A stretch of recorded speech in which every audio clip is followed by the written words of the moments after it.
Hello, everyone, and welcome back to TimeToRole's Campaign 1. This is episode 63, and we have a lot to get into. You'll notice that the set, overlay has changed a bit. I didn't have time to fix it. I had to reset my C drive, which ended up deleting all of my presets for OBS. So, as of right now, we've concocted a smaller version of what we normally have.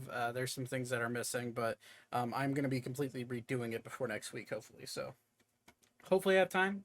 This coming week is hunting season, but I've injured my back, so I don't know how much hunting I'm going to be able to do. So yeah, you'll notice certain things are just not there. Like like you can see there's no time to roll logo here. There's no like side bit which I realize you guys can't see my cursor. So over here where you see my cursor, to the right of this, there's normally a TTR logo, and then up here to the right of the Discord call, you'll see normally there's like a little window there that shows everything. So, and I realize that this bit is not. There we go. Anyway, so let's get into it. We are running late, but luckily,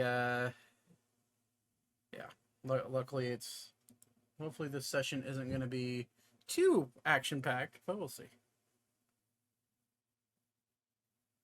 Yeah, hunting, it's we'll see how we'll see if we get anything. I'm not going to be pushing it too hard this year because I'm like one wrong like twist away from having a slip disc. So I'm just going to try to take it easy. If I can walk in and go sit on a log somewhere, I'll do that, but yeah, it's been rough. But yeah, let's hop into it. Let's just get into this right away because we are running late and not much announcements today. I would edit more stuff on the fly here, but I'm realizing that I don't have much time to do that. So let's just get into it and talk to these guys. I can't speak for how these guys are going to be talking whenever I undef it. Well, this is not a bad idea. He's live right now. He's so... edging his goon right now. I'm gooning. Zach, are you edging your goon? Zachary. Gregory. Rocks fall, everybody dies. See you guys next campaign. That's okay. We're now all dragoon. Dragoon. All right. You know, most reptiles are diphatic. You know, I didn't want to do much combat this session, but we can. I can certainly change that. I have maps in the waiting. Just don't take it out on Dennis. Not on Dennis. Dennis is still alive, right? Dennis can follow us to our next party. He ran away and hid. Yes. He rolled high enough that he slipped away from the passive perception of the Demogorgon. That's incredible. I don't know how he did it. Actually, I know how he did. He rolled a 19, and his dexterity is +2, so he rolled a 21 and ran away. I like how there's still drawings from last session with the skull and crossbones. Yeah. Oh yeah, let me open up Roll20. Oh, by the way, I still have access to Weavro, so. Okay, that's fine. That's fine. Just don't change anything. Oh, okay. I transferred all of Beep's inventory into mine. Yeah, I moved a lot of Weavra's stuff. I took all his spell components because he doesn't. I actually combined our classes into one. Yeah, that's exactly what happened. You like absorb the power of your fallen. like your comrades die, and you're like, you're absorbing like their strength. It's like the Ornstein smoke fight in Dark Souls. Your power will become mine. All your base are belong to us. Unlimited power.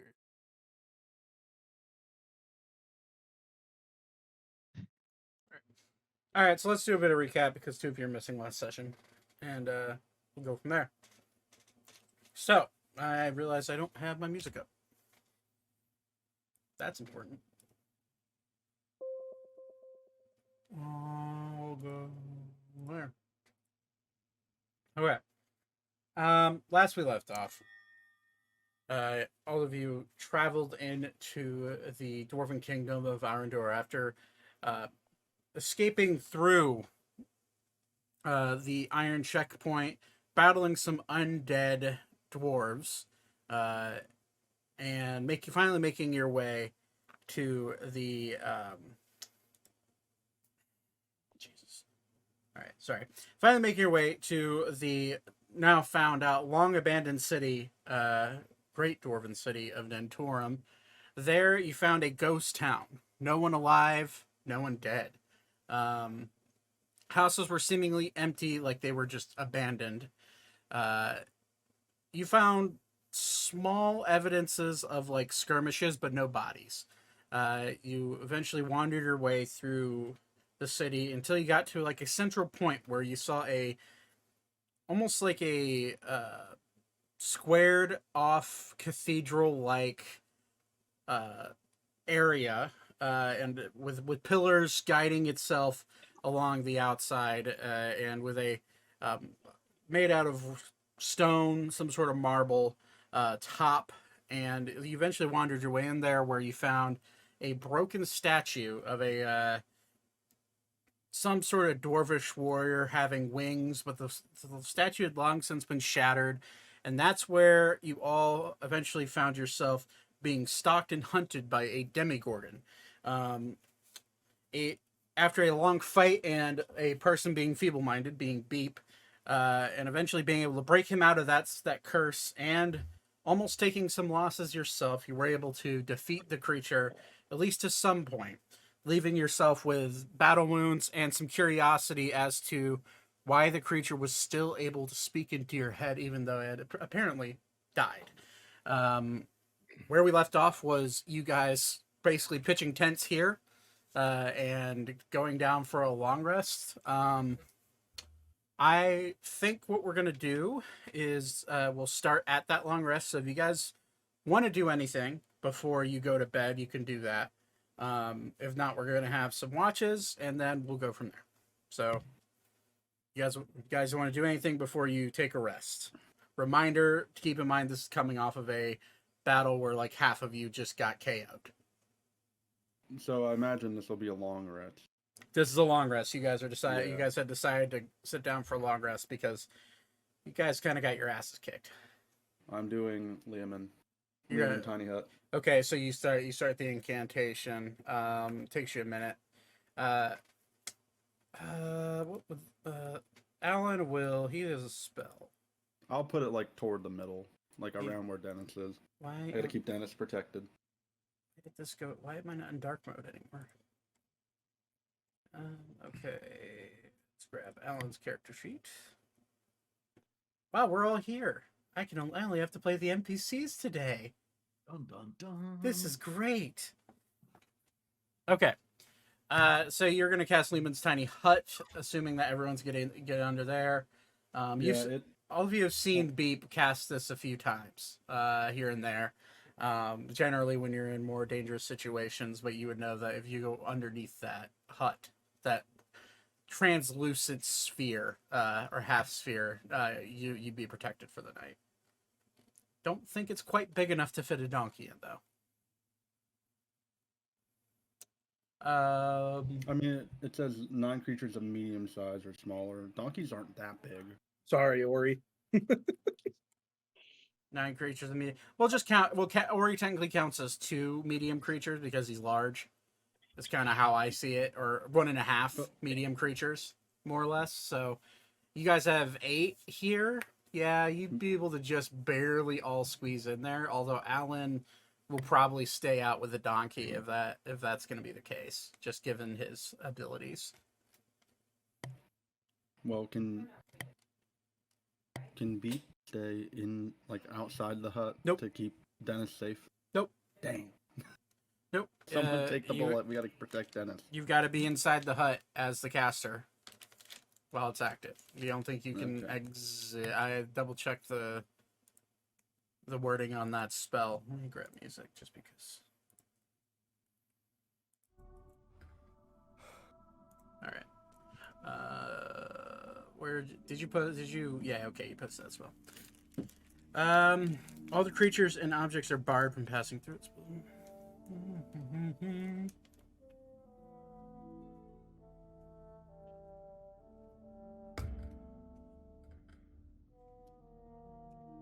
The spell ends if you leave its area. So yeah, if you exit the spell, it stops.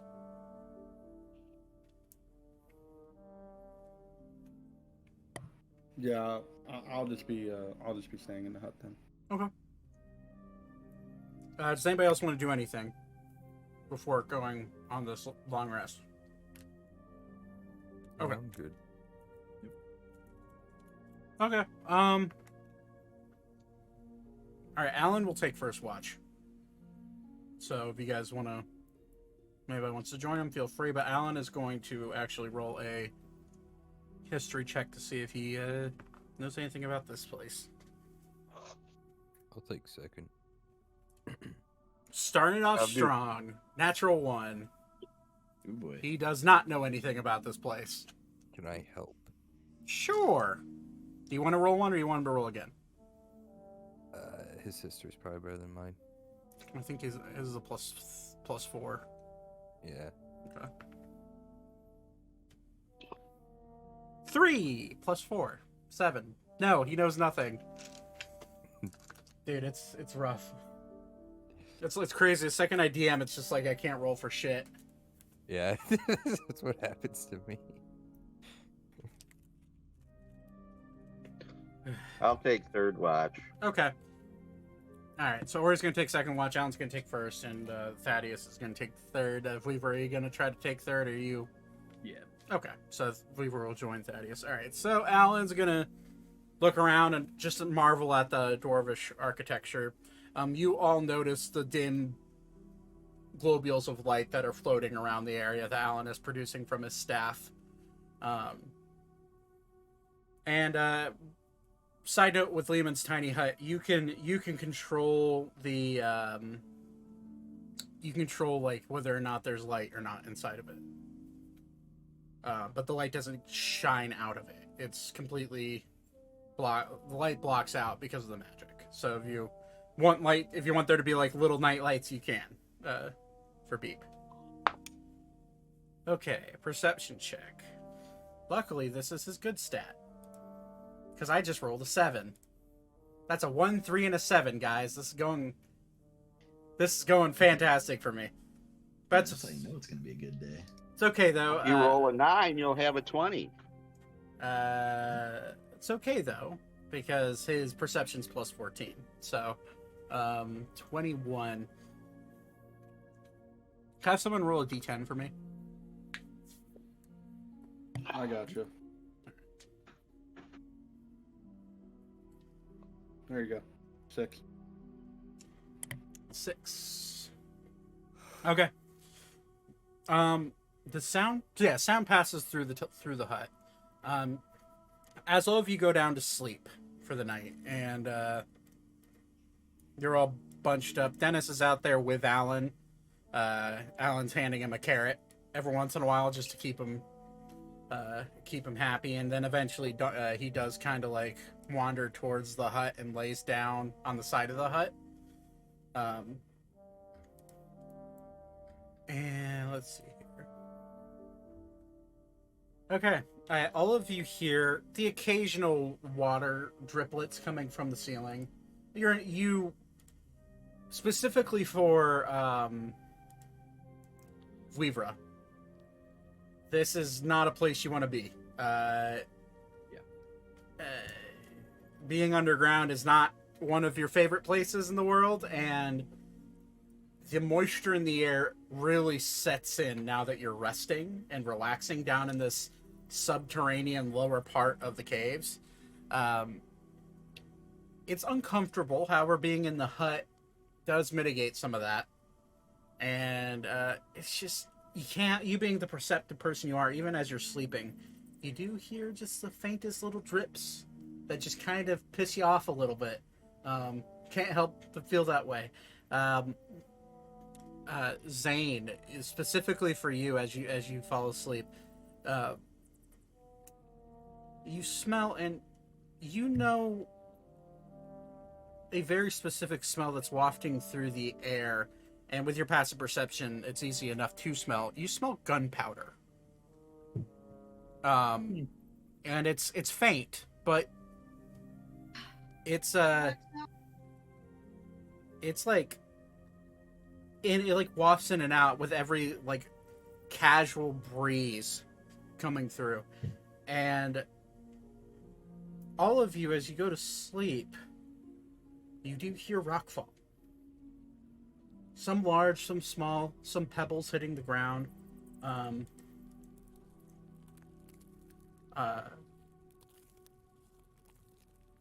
But as you get about 3 hours into your sleep, right before second watch, Alan is being very vigilant with the role he had.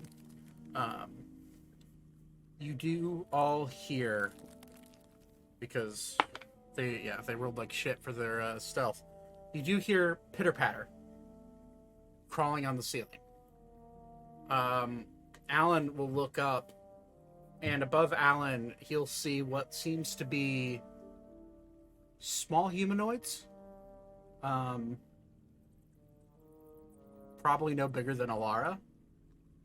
And Alan will kind of look at all of you like, hey, I don't know what's out there, but I think they're fine. They're just watching us. Anybody that's awake. Don't know if anybody wakes up from him quietly saying that. Roll performance check for him. Trying to sleep. And Alan will be like, all right. And he'll send one of his globules up to the ceiling.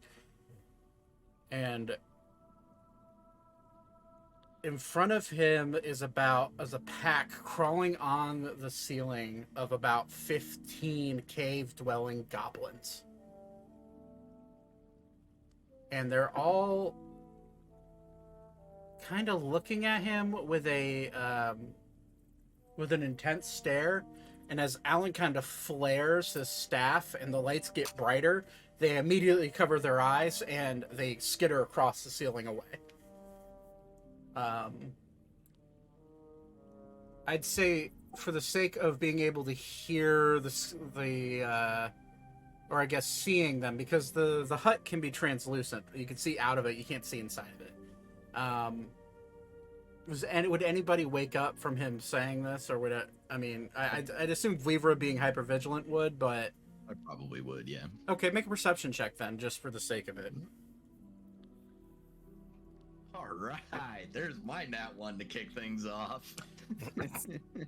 You can key in on the skittering, and you could key in on them running away. However, you cannot tell what they are, just in a haze of you being asleep, or not like so. Like it's kind of like the half asleep walk that you have to the bathroom at midnight. You know, like it's kind of that feeling where it's just haziness. You look up, there's something there. You hear it, but you're too tired to really care. But other than that, the first watch goes off without much issue. It was Ori that was going to take the second?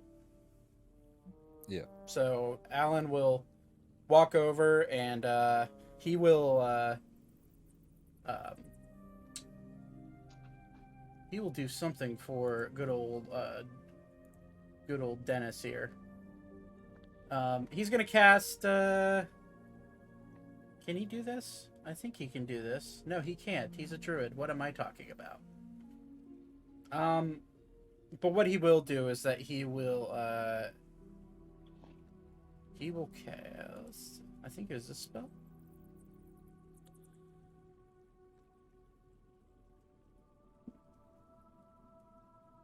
Alright, he will cast Beast Bond with Dennis.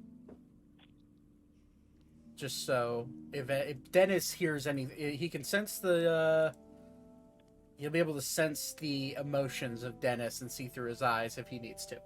So he'll tap Dennis and just kind of talk to him and have a one-off conversation with, yeah, I got you covered, buddy. Just keep laying down and sleeping.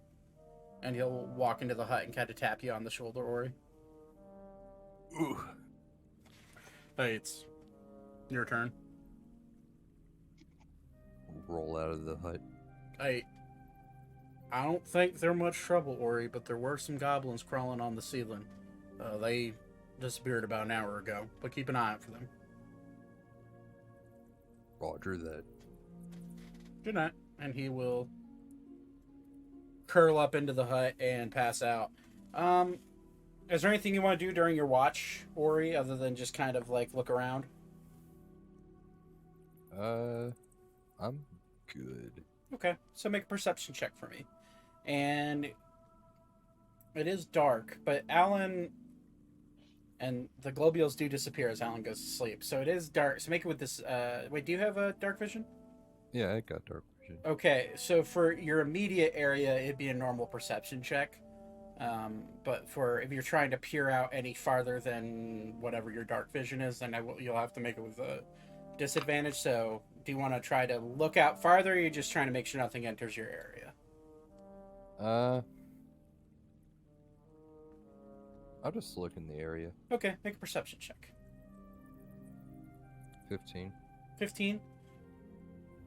Can I have...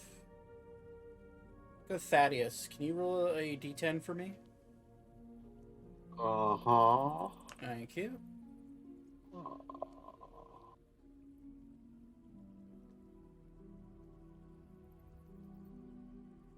Six.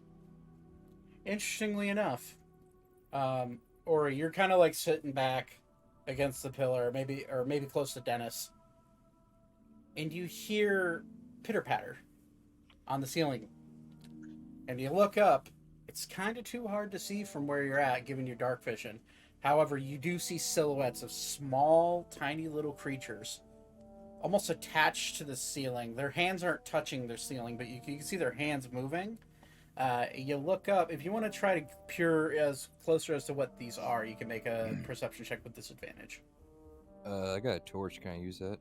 Yeah, they'll produce some light, so that would give you a regular perception check. Ooh, nat 20. Nat 20. 1. You see about 15 to 16 little cave-dwelling goblins coming back, and they're the exact goblins that Alan described to you. They're skittering on the ceiling, and as you look closer with the light of the torch, as the light hits them, you can see them like their eyes squint as they look at the light. You can immediately tell that light is not their favorite thing in the world. Throw the torch at him. You should throw the torch at him. Roll a d20 and add your dexterity modifier.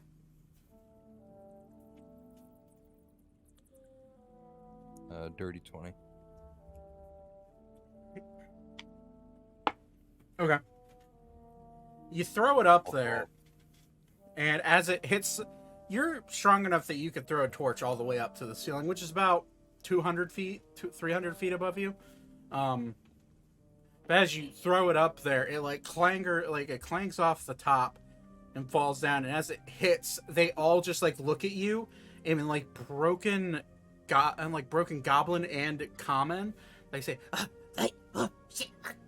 and they just like skitter back out of the way. As you look, Or good. spread his arms out and he just says, "What?" As you look closer, Ori, as you're doing that, you do notice they have like these weird leather harnesses on them. And as they're skittering across, it's not their hands that are grabbing onto the ceiling. Their backs are like on the ceiling skittering across. Oh, It's kind of weird. It's weird to look at because you see their full facing body. You see their faces, you see their arms, you see they're not wielding any weapons, to at least what you can see. Maybe small daggers or rocks here and there. But they're just skittering across, and you hear the skittering, and you see slight movement from maybe it's a device or another appendage or something that's grabbing onto the ceiling and skittering themselves across the top. But they disappear. They're clearly afraid of the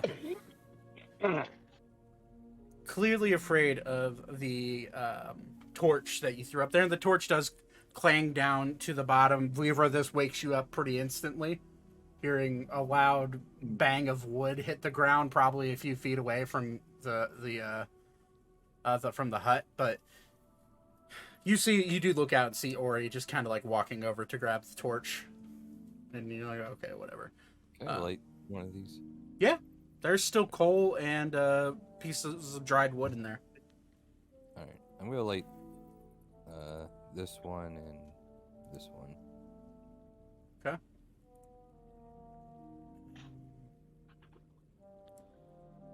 Oh shit!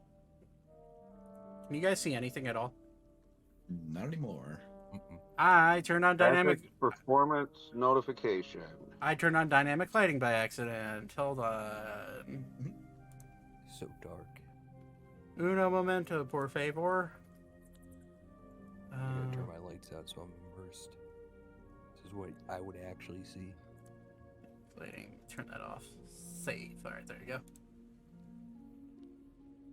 There's a way to place light, and you need dynamic lighting on in order to do that. So I was like, oh, maybe I'll place light there. Nah, I was just hoping to like give you like a cone like of light or a sphere of light, but it does not. There's like a plugin for that, I think. Yeah, I need to mess more with Roll20. Pretty neat.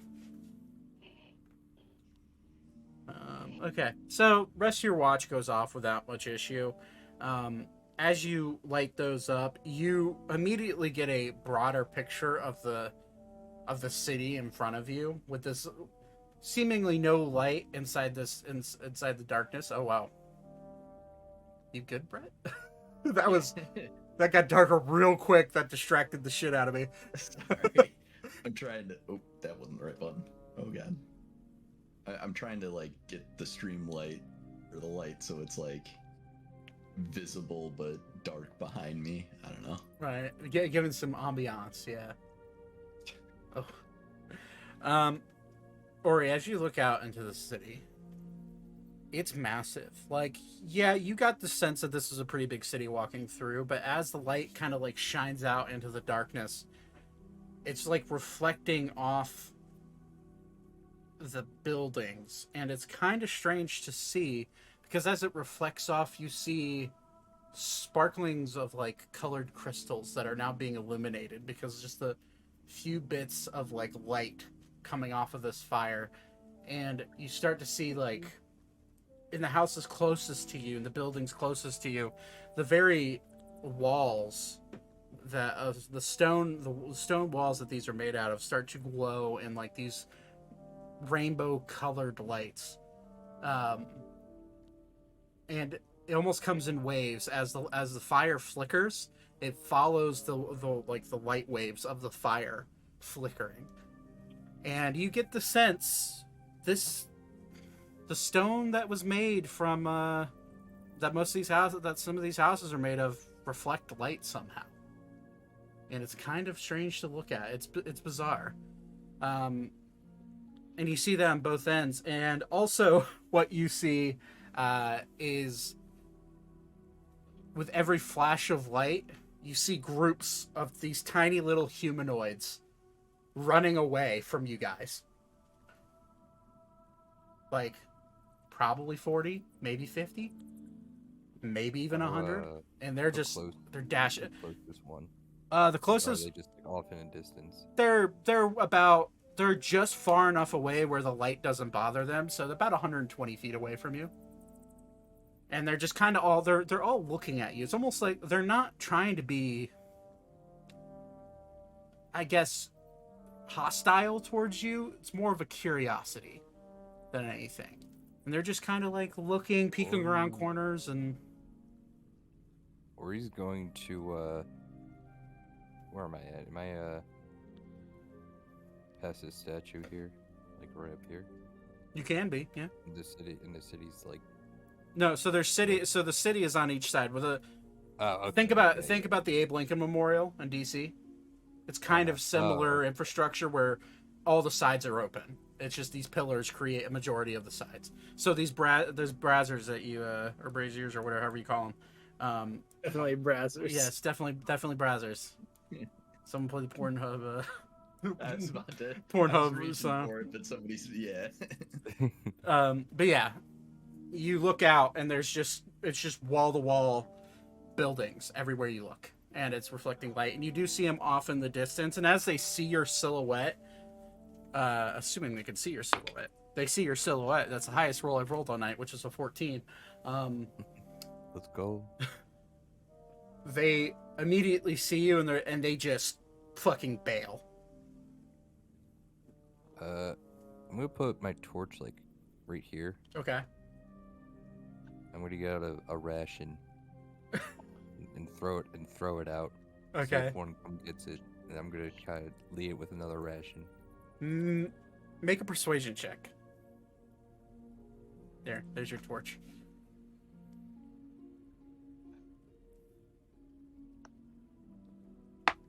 What's my persuasion? An insight check for me. Oh, okay, that's pretty good. 23.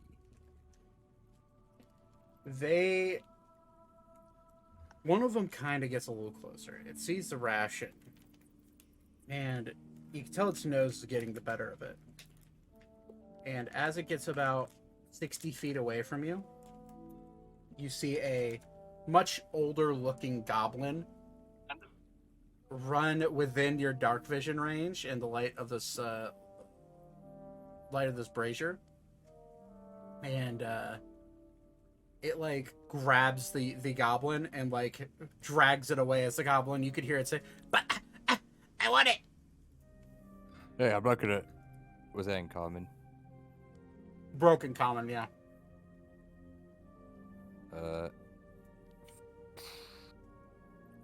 Throw out a gold coin.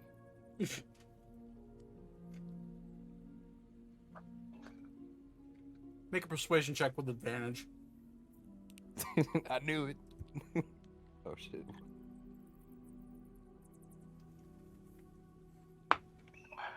Uh, 25. The little goblin breaks free of the grasp of the older goblin, and like on all fours, like a rabid animal, runs, grabs the gold, and then as it goes to grab the gold, it grabs the gold, picks it up. Mark a gold off, by the way. I'm gonna take out my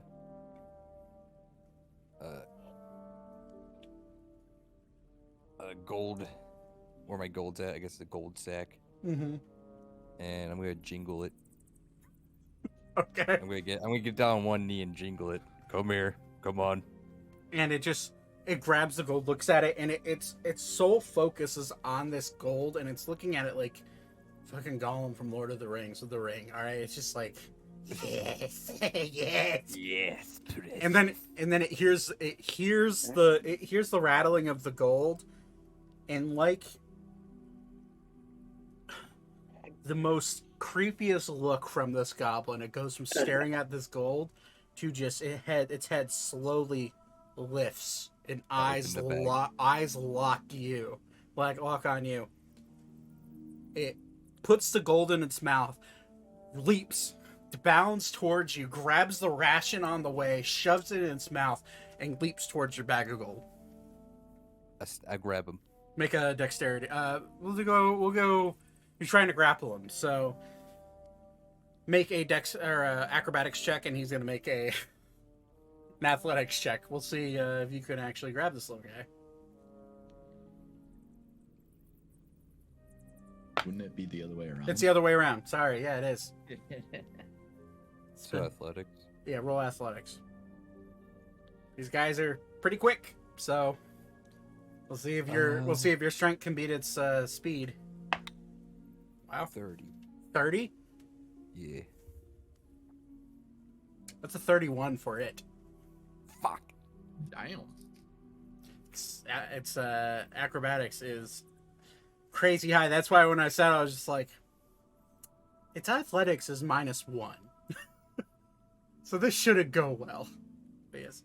31. So as it jumps, you're able to just barely get the gold bag out of the way, and as you go to grab it, it just like matrixes itself around your hand and goes to grab the bag, but it misses the bag, and like its back hits the ground. And as its back hits the ground, you can now very clearly see 6 legs pop out of a bag and just catch itself, and you see it like skitter around with this goblin, like its legs kicking, going, I want it, and it like starts to climb up the pillar above you. Give me a little dance. What? Give me a dance No. What? for the gold. Oh. And it like starts waving its arms. It's like, damn it, I can't do anything with this fucking brick. And it like Here, goes. I'll help you take it off. Here, come here. He is stuck on the pillar. The bag is How not high going is he? down. He's about 40 feet above you. Are the legs like extended outward, They're kind of coiled inwards. or are they like behind him? They're behind him and they're coiled inwards, and you can very clearly tell that they're grabbing onto the pillar, like they're dug into the stone. If I get to his side, can I throw my axe to break the legs? Go ahead and try. It's going to be a really high AC for you to do Okay. this. So roll a weapon attack with your axe. We're just gonna close one eye, aim. Stick your tongue out. Yeah. Next the wind. That is a 31. That beats the AC of 25. You're able to throw your axe in just like a fucking perfect boomerang throw, end over end. It breaks like one half of the legs off, and then your axe like is enough to the weight of the axe is enough to dislodge the other side of the of these arms, these mechanical arms. At least what they look mechanical from up here, and Oh, jeez, that would have been. and All right. you're close, right? You're very close. Yep. Oh well.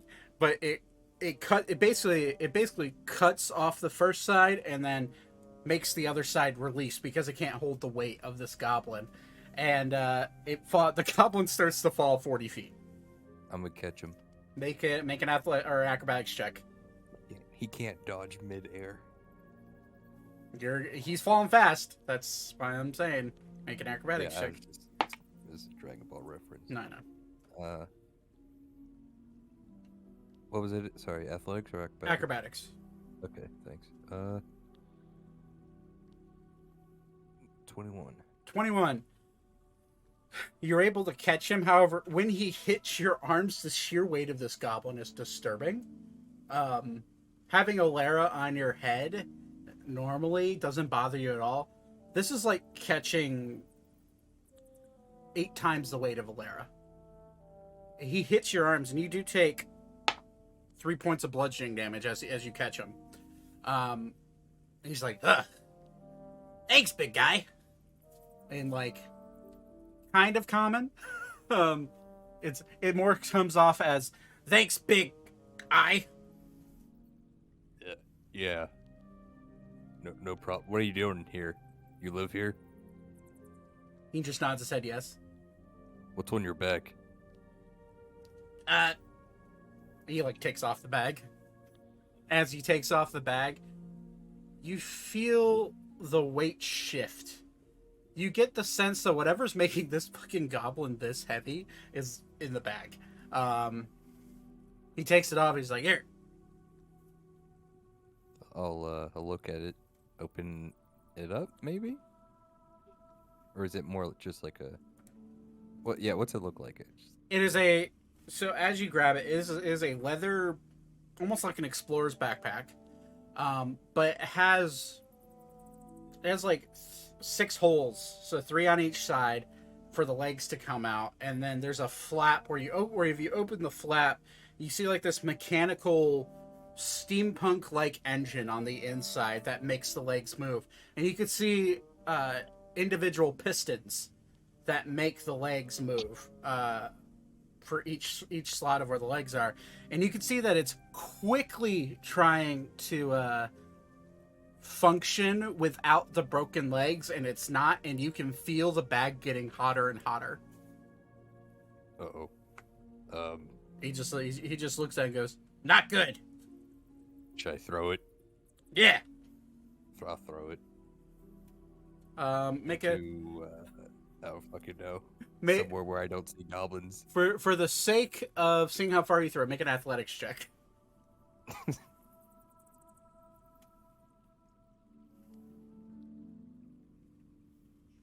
What is it? Can't do math. 33? 33. Yeah, that's right. You baseball overhand throw this thing like 150 feet, and as it bounces down the stairway, you just see it go. You just see the bag start to like glow a little bit more of a red color, and then eventually it just go. You hear a very slight invivra with your perception check that you made. You I hear. basically figured I don't clock this. You don't clock what's going on with Ori, but you do hear the most obnoxious, like, high-pitched whine that's starting to reverberate throughout the entire cave. And you eventually hear explosion. Just obnoxiously loud. It rocks everybody inside the hut. Everybody wakes up. And I'll pay for that. he just goes, we got more. Okay, because I'm really broke right now. That would have set me back. Gold? He puts out his hand like Alara does for cheese. How about I give you 2 gold and you introduce me and my companions to your friends? My family, yes. Okay. Here, I'll go get everyone. Okay. Now follow me, actually. I'm already like coming out of the thing with my spear in one hand, kind of like hastily adjusting my turban with the other. Ori's new best friend.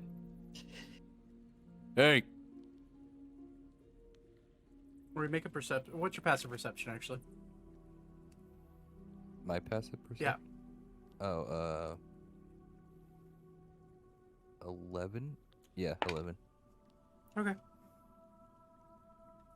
This fucker's trying to steal things. Is he trying to... Don't answer that. It's gonna break my heart. I like this guy. Do I notice him trying to steal anything off of Ori? You have dark vision. I have goggles of night. What's this, how far can those see? I think it's 30.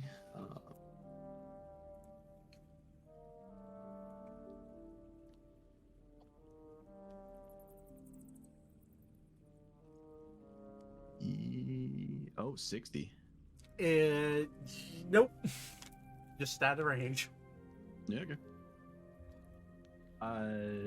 Wait, did I read that right? Okay, yeah, just 60. Okay. What you notice is Inori kind of like hastily walking backwards towards you. And do you keep track of what... My question is, would you keep track of what people normally carry? To some extent, like, I would obviously notice if he's not wearing his axe, or maybe if his whole coin purse was missing. Oh, fuck. I forgot to recall the axe. You would notice, one, his axe is no longer on his back. You would also know that his glaive is no longer there. Oh. Friend Ori, where are your arms? They're right here in a lot of his arms. Your weapons. Oh, they're right, and he'll go to reach for them, but they're not there. Mm-hmm. At his back, and he'll look around and see if he actually dropped them. I don't know. Look over. Is that goblin? Where's the goblin at? That goblin is gone. Ooh, I should have killed him. That shit was my gut. Do I see anything weapony of Ori's? And or any like tracks or anything to Follow. So are you getting up to go look where he Yeah. was? Okay. Yeah. All right. Ori's gonna try to recall the axe. Oh, the axe is still. As you recall the axe, you hear it moving across the floor, close to the statue, and Okay. it comes back to your hand.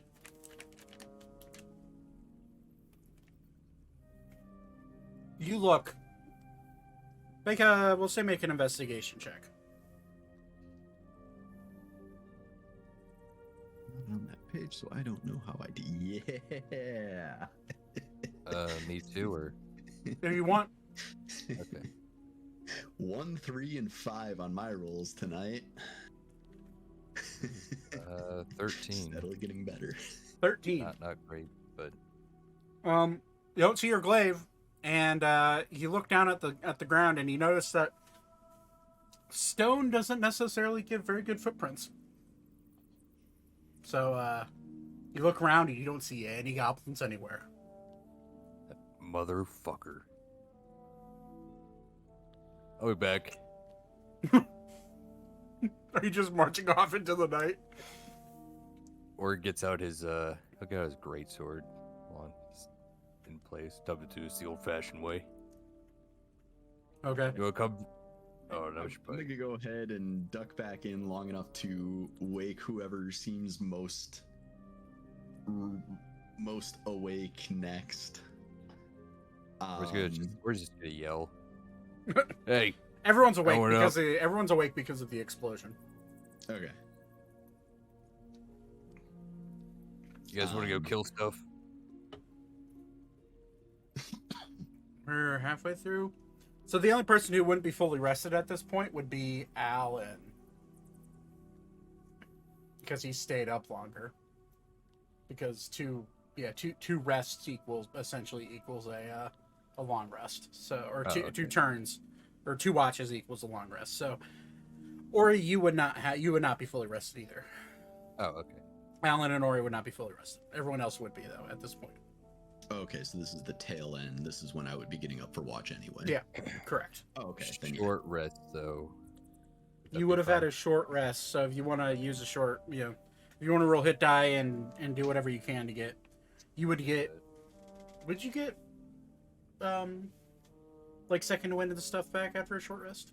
As a Yeah, I fighter? get all that Okay. back. I'm pretty sure. Let me see if I get my superiority die. That might be a long rest. You regain. Big Yeah, man. no, that's short rest. Okay. Yeah, I knew fighter was a lot of it was short rest. Alan's gonna look up. You got this handled? This one will help him. All right. You want me to cast any spells while I'm awake? Oh, you're looking. All right, wait, what are you missing, Ori? They took my glaive. All right, hold on. And he hazily draws some runes in the air. He's like, all right, hold on. And snaps his finger. And you see his eyes his very sleepy eyes glow with a dark green. And he looks around. He just points from the way that the goblin originally came. Or at least your glaive is about 770 feet away that way. All right. They're moving by the looks of that. 850 feet that way. Would a warhorse type of thing be large enough to carry Ori and trot at a pretty good clip? I don't have a warhorse stat in front of me, so my gut says yes, but since a warhorse is like a big fucking horse, use my purple dice tonight. The DC. Oh, did I recover my Misty Steps? That's a long rest, right? Yes. Okay. After a long rest, you get it back. Just continuously teleport over there. Get the fuck back here. That would be fucking terrifying for those goblins getting just full sprint Ori every 30 feet. You just see him go poof, and then show up again 30 feet closer. Just teleport like 90 feet up in the air and just hit one that's on the wall. So I'm showing 18 strength and 60-foot movement speed for a warhorse. Ori weighs 500 pounds. So, Warhorse 5e. Wait. I just want to see if there's any. You know what? According to Mounts and Vehicles in Roll 20, a Warhorse can carry 540 pounds. So, without losing speed. So, yes. Game on. I will allow it. Let's do this. Chariot. I don't. I am wild shaping into a horse and waiting That's so for Ori to cool. hop on. Oh, Or he hops on, let me axe in hand. just You're to gonna show let you, Ori ride Cowboy. you. just to show you what a warhorse looks like. It's actually pretty cool, honestly. This is what Weaver looks like right now. Yeah, that's cool. I'm gonna leave my goggles of night on and my turban on as I always do when I wild shape. Yes. Okay. So Ori is now riding you like a steed. All right. So Where I'm. did you What was that? Where did you post it? It's look at the map and roll 20. Oh. Oops, I thought you did it in. Never mind. Big fucking horse. We turned Dennis into a warhorse, No. War donkey. like polymorph. I was gonna say You could polymorph him into it. Yeah. You could polymorph His him. ultimate form. I'm kind of curious. I'm pretty sure Dennis can carry more weight than a warhorse. I Nope. think it's actually the same. Nope. Donkey or mule can carry 420 pounds. Oh, okay. War horses can carry 240. Draft horses can also carry 540. Can we digivolve Dennis? You can add armor to them and stuff. I'll allow that. But okay. I have no map made for this because this is going to be a random encounter. I didn't expect any of you to interact with these goblins a whole lot. We're goblins. So, you take off after these goblins. What is the speed of a war horse? 60 feet. 60 feet. Okay. So what I'm going to need, because you are taking off down, by the way, downstairs with a horse. Just putting that out there. So it's I not going did to... not realize there were stairs. So I'm going to need you in your horse form to make an acrobatics check. Oh boy. Immediately eat shit. Oh no. 8. Can I help Oh. out? But No, you're riding a horse, dude. You do your I could best. what if I like put my axe and sword on the sides to help keep them balanced? It would just make him fall harder to the axe side because the axe is way heavier. You didn't have your axe anymore. No, he doesn't No, have his I glaive. don't have my glaive. Oh. So, as within the first 30 feet of you trying to chase after these people, Vivra, you in your warhorse form, your legs buckle underneath you as you try to go down the stairs. It's only 10 stairs or so down to the ground level. But you get down the first one, get to the second one. As you hit the third, you immediately realize this is fucking hard as a horse, and your hoofs slip, and you just go full like flat horse down the stairs to the all the way down to the bottom. You take in your horse form with Ori on top of you, mind you. Yep. So it does raise the damage output. You take 12 points Yeah, of try to- bludgeoning damage as you fall I try down to these cushion stairs. I try to cushion it a little bit. How so? Like maybe No, don't worry which about it, because if I get hurt, I drop out of wild shape and that's it. Yes. okay. Well, I mean, all Just keep in mind that a warhorse's HP is 19. Yep. Just putting that out there. Oh, But okay. right. I give him a health potion. You're gonna I have force feed him I a health got- potion. All right. yeah. Okay. I still have those little ones. Yeah, go ahead. Um, If so, it's four. Well, actually, it's you're taking an action. It's 4d4 plus 4, so 20. Just blast you right back up. Damn, I only got 13 of those left. Shame. Jeez. Okay, never mind. So you heal your warhorse Vivra back up to full health. Okay, we're warming up. Let's go. You stand up and now you take off in a full trot. So you've, assuming you're dashing, you're moving at 120 feet. Yep. You dash forward about 120 feet, 400 feet. You get to about 600 feet, and you both single-handedly, or you both look off in the separate directions at these pillars that are shooting up to the main ceiling, and you see just hundreds of these goblins just coating these pillars, all just conversing. Make a perception check, Ori. And if you want to make a perception check in your horse form, you can. Wait, can you wait? Because it's wild shape, I keep my mental stats. You keep your mental stats. So yeah, go ahead and make a perception check as well, Vibra, which you did. Yep. 7. 7. Yeah, Ori, you're a little bit too much in the blind rage to see where the glaive is. However, Vibra, in your horse form, which is fucking hilarious to me. Wait, can you talk as a? Nope. It's just neighs and annoying. Yeah, yep. The only thing, my intelligence, wisdom, and charisma are the same, but Okay. You with your night vision goggles on.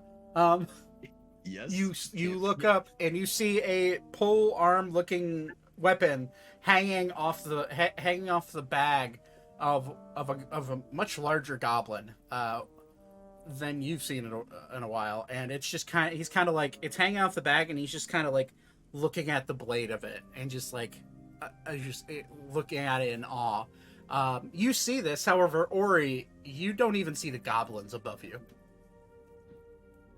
I'm gonna slow down and kind of like stamp on the ground a couple of times and toss my head in the direction of the creature.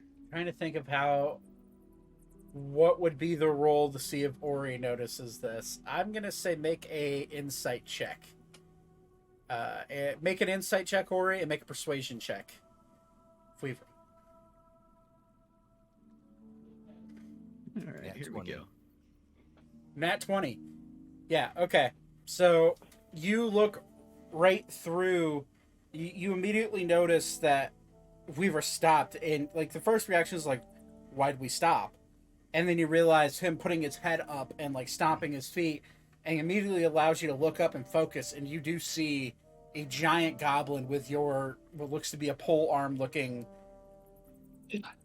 weapon, and it looks about the size of your glaive, about 500 feet up. Hey. You just say hey. Yeah. Okay. And trade. As about 300 goblins draw bows and arrows to shoot at you. As you say you want to trade, you see the big goblin go, ah! And like close his fist. And he you see his backpack skitter down the pillar and gets about 100 feet above you and goes, what do you want then? Trade? He's about. Can I see his polearm more closely? It's your glaive. Okay, I just want to make sure.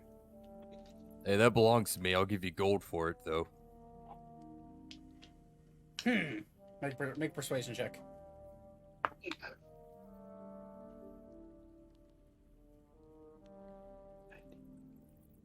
Uh, 25.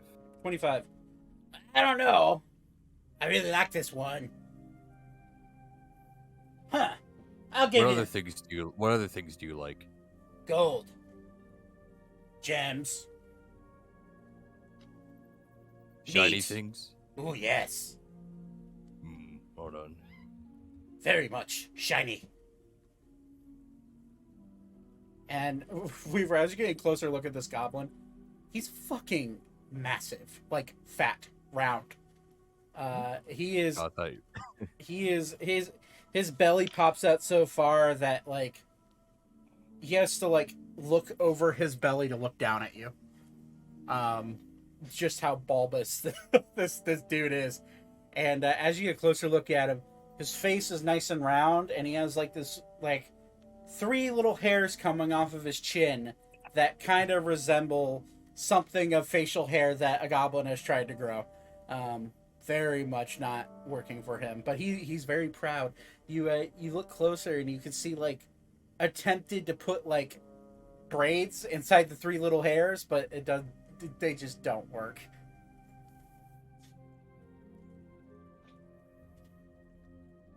how about I give you all this gold? He'll hold up his How much gold is it? 479.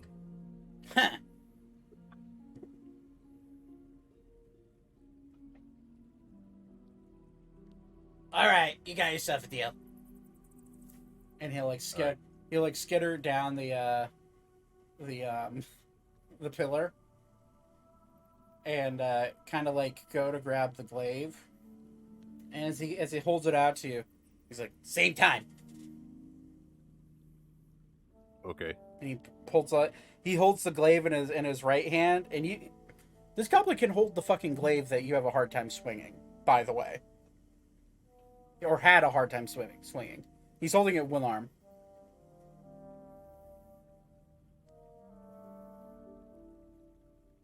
He hands you the glaive, takes the gold.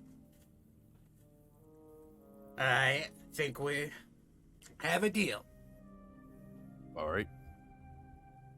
And he goes to skitter up the pillar, and you see him like put his 2 fingers out and then like motion forwards towards you.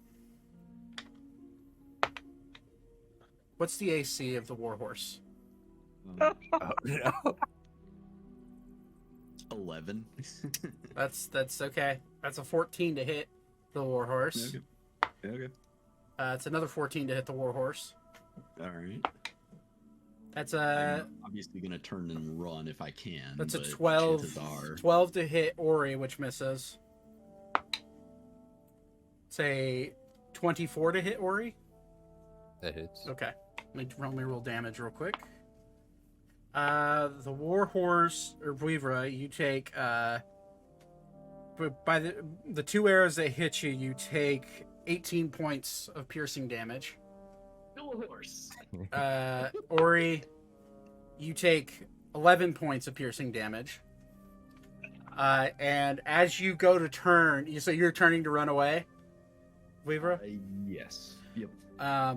You all of a sudden hear arrows being knocked again and being pulled back to be shot at you. And that's a natural 1 for aim of Weavra. You said your AC's 11? 11. That's a 10. That misses. Ori, a 21 to hit. Yeah, it hits. Okay. You take another 6 points of piercing damage. This one's at Weavra. It's a 19 to hit. Yep, that'll hit and that'll drop me out. How much extra damage do I take? It's 8 points of damage total, so So I take 7 extra. 7. Yeah. So Ori, you guys get about, I'm gonna say because it's a full round of arrows being flung, full sprint, you get about 120 feet away before Weavra just collapses onto himself, and Ori, you fall on top of him. I'm gonna say make a dexterity saving throw, Ori, because your horse is no longer horse.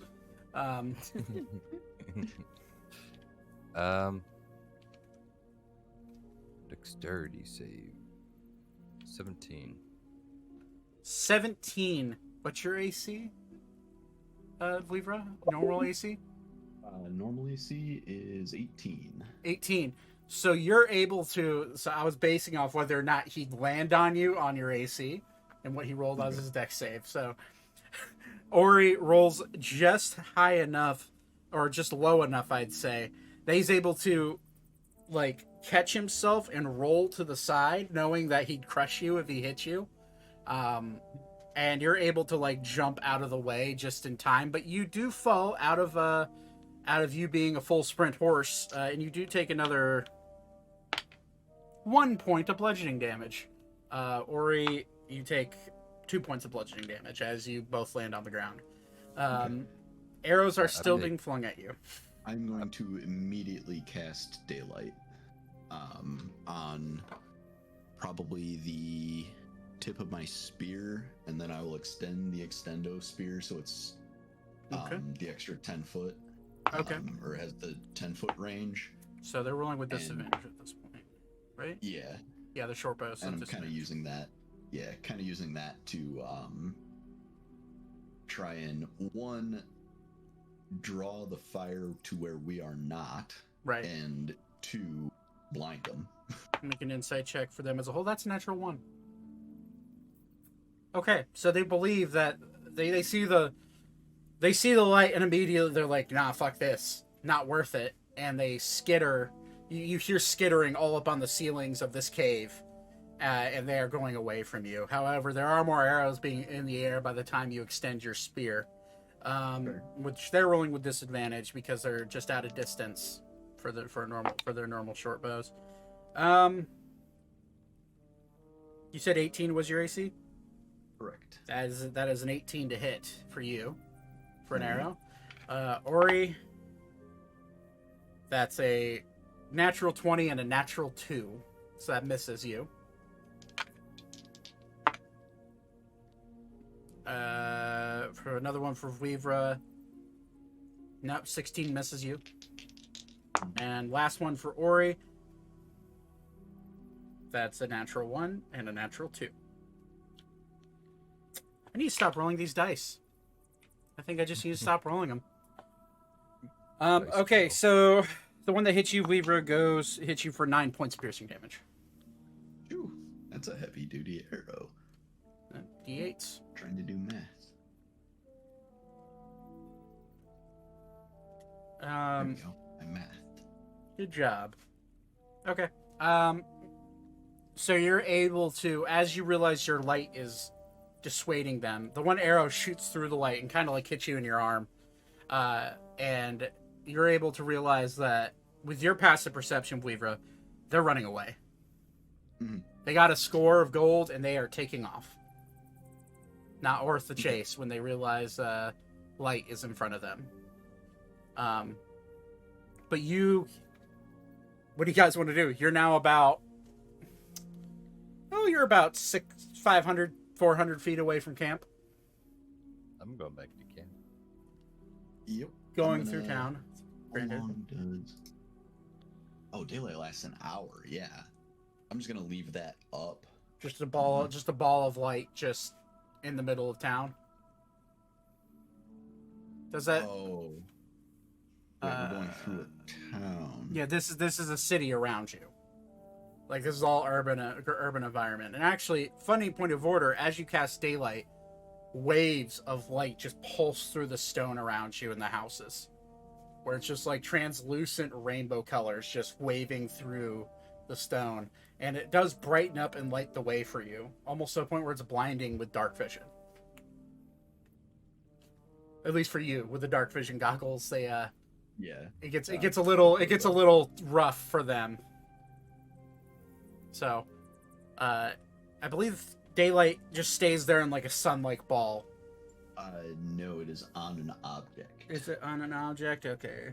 Oh, if you choose a point on an object you are holding or carried, so it can be either. It looks like. Okay. So do you want to just leave it there?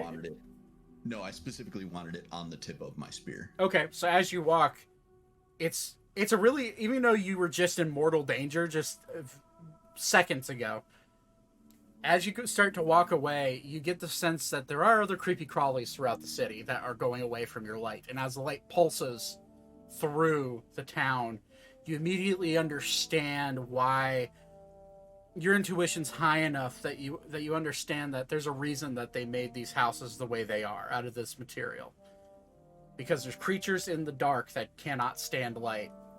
And as you're walking away, it's like a ripple in water, just spreading out from you throughout all the houses, and you see it's just waves of light that bounce off of your staff from all around, and it completely lightens your way. It's the daylight spell is so blinding that it's hard to even look at, but it is cool to look around and see the rainbow colored lights just bounce off all these rocks and stone houses. But eventually you do make your way back, pulling arrows out, assuming healing yourself as you're walking back. Yeah. I'm lighting all these braziers. Okay. So you just light braziers along the way with a torch? Around the camp, yeah.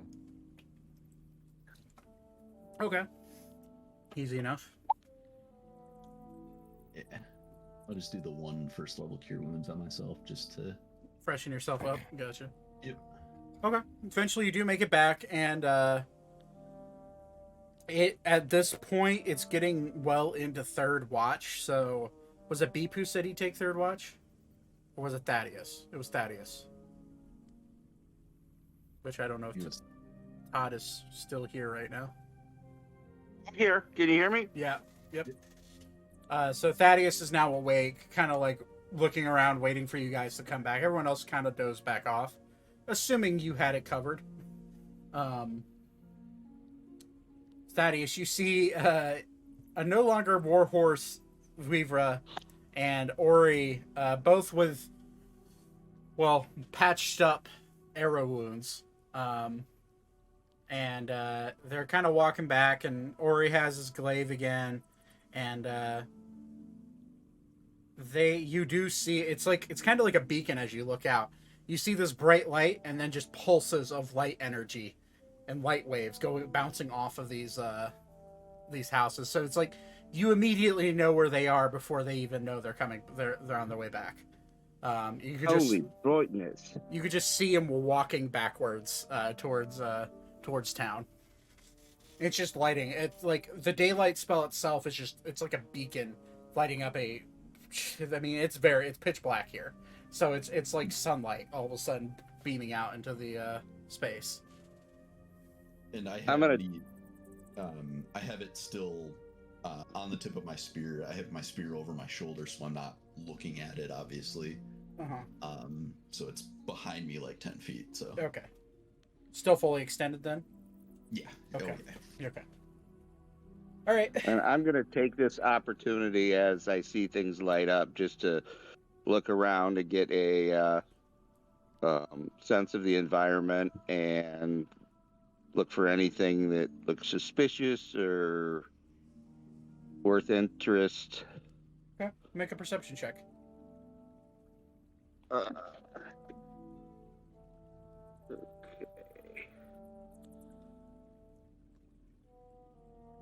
Perception.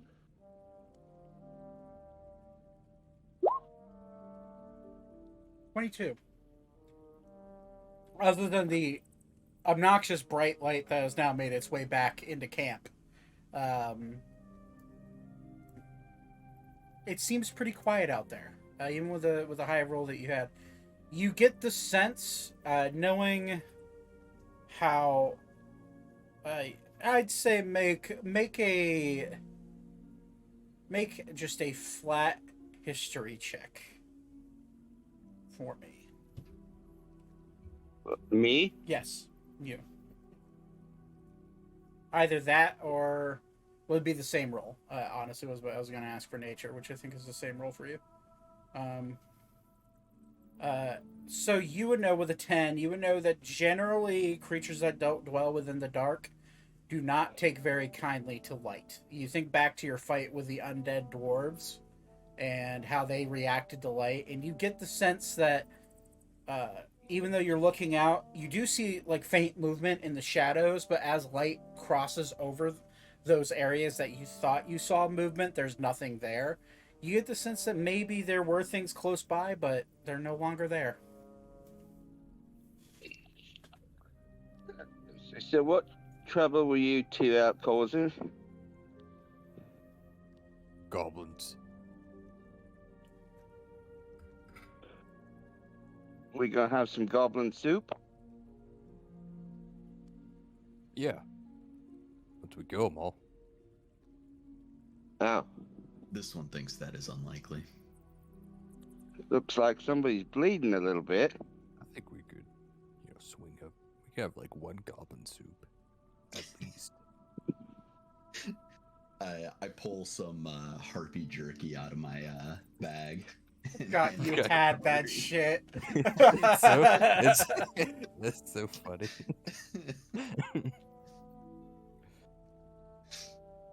Unbelievable. You make a soup in the skull of this harpy. Oh, I just have the meat. I don't have the anything else. Oh, Ori Oh, I has have, the I have skull. the heads. Oh, you have the head. Okay. Yeah. Which those are fully decomposed by now, by the way. Yeah, they're like they're disgusting. I have like gross body parts all over me.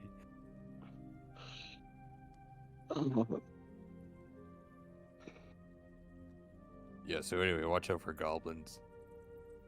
Keep the lights up. Yeah, how long has it been since we left the goblins? Like, how long did it take us to get back? 5 minutes, 10 minutes. Oh, okay. Yeah, it's not 500-600 feet away from camp is where you found them. I will hand my spear to. Actually, let me double check before I say this. It is not a concentration spell. So I will hand my spear to Thaddeus and say, "This will remain lit for an hour.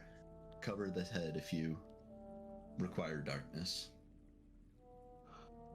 Well, it seems to me that light might be a good thing right now. Are you staying up, or are you gonna rest off your wounds that Ori probably got you messed up into with some bad business? He agreed. This This one was will rest unusual. for a short while. I'm going to fucking sleep. I'm All right. tired. I'm gonna do a short rest, so. Okay. Now, as third watch goes down, oof, that makes sense for how this night's going. I wonder how many nat ones have been rolled since like we started an hour ago. Like, For the record, I only needed 6, but still. you got 5. Hey, it's better than nothing. This game can be a cruel mistress sometimes. Okay. So, as all of you eventually do wake up from slumber, you're all long rested, except for Weaver. You do have -1 HP and -1 spell slot. 2 spell slots. 2 spell slots. That's right. You cast daylight. You wake up, and it's still dark, except for like the brazier lights. I said it again. Are all lit up. And it is bright around where you are, and now all of you are seeing, as you light up these braziers, the light bouncing off of these slowly bouncing off of these houses, and it's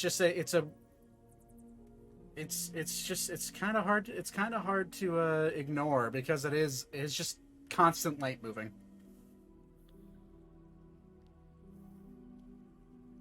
So, anyways. You all wake up. Any of Oh, what's up? Are any of us epileptic? I don't know. Are any of you epileptic? Do any of you want to be epileptic? Like, Oh yeah, like dude. in game? Like in game, Like, yeah. dude. Well, Beep's not. Okay. What roll? Roll for epilepsy? Yeah. I'm not. I'm good. It's like a nat 1. You have super epilepsy. Bro, you can't step outside or look in a mirror or anything. Dude, man. if the Anything cloud will go off if like the clouds cross over the sun, you're fucked. A gentle shadow passes bro, over you. bro, don't look at the rainbow. God, that's stupid. It's a cloudy day out. Oh, can't go outside. I can't do that. Oh. That'll fuck me up. That's almost like on the level of dudes that say they get cloud burn. Is that a real thing? What? I've never heard about that. I've never heard of that either. Yeah, there was a pasty white dude from our high school. I can't remember his name, but he's skinny little white dude, and he was just like, my mom gave me sunscreen, but on it said it protects you from cloud radiation. Can I get cloud burn? Cloud radiation. Yeah. I think they mean like when light reflects upward into a cloud and then comes back, but that's not radiation, I don't think. Yeah. I mean, if anything, just straight sunlight's worse for you. I 'cause- can't. I will remember this kid's name, and I'll tell you who it was. Cloud Austin, radiation. by the I end will. of I will say that I Yeah. can get a sunburn even when it's. it. Yeah. Oh yeah, But I'll because of blast the for it, but yeah. Yeah, I just looked it up. It's I wouldn't a call it cloud, that. cloud radiative effect. All it is just like a greenhouse gas thing where if it hits a cloud, it bounces back. It can give you a slight little that- burn. Yeah. Like that's not radiation though. I mean, it technically is. If you think No, about it, Sunlight that kind of is happens. radiation. That kind of Okay. just happens What- to everyone. that- Because I that- mean, anyone can get like sunburn on like a cloudy day. Actually, those are reflected I- photons. I'm a mute the stream. I'm gonna mute my my voice because I don't want to put this dude on blast. But I just remembered his name, and Austin, you'll immediately remember who I'm talking about.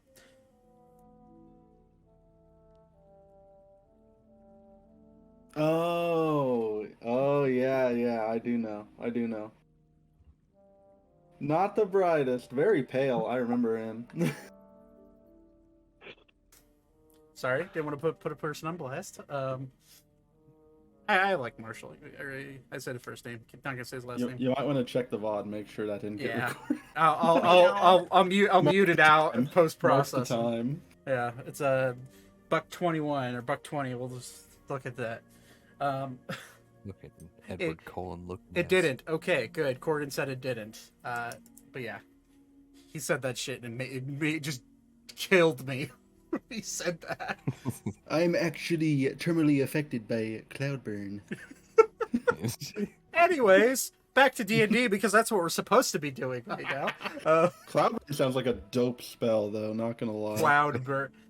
Cloud of bird. Yeah, it does. I cast cloud burn. Kind of reminds me of the my homebrew spell, the incinerating ash cloud, kind of. But anyways, Oh yeah, it's a cool one. yeah. Okay, so you guys wake up. It's still dark, other than the light bouncing off the braziers. What do you guys want to do? Do you want to hang out here in the abandoned city more, with now that you realize full goblin horde rolling around in, or do you want to try to head your way out and find the next exit? We're just gonna do some practice swings, but they're a lot lower than Well- normal. We don't want to find the exit, right? We're here to find a thing. Well, so you're trying to find the Cor Deorum. That's your number one goal. So if you want to try to look around the city, see if there's any sort of documents or any sort of like hints towards it, you could do that. But this is a large city. I mean, there's hundreds and hundreds of buildings here in the subterranean city.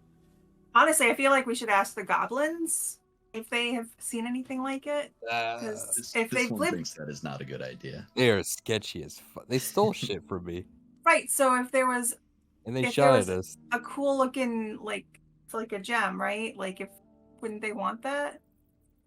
Yeah, that's true. They might have it. Is there an official building that looks like it might have a log, like the library or something like that, that we could head to? Make a.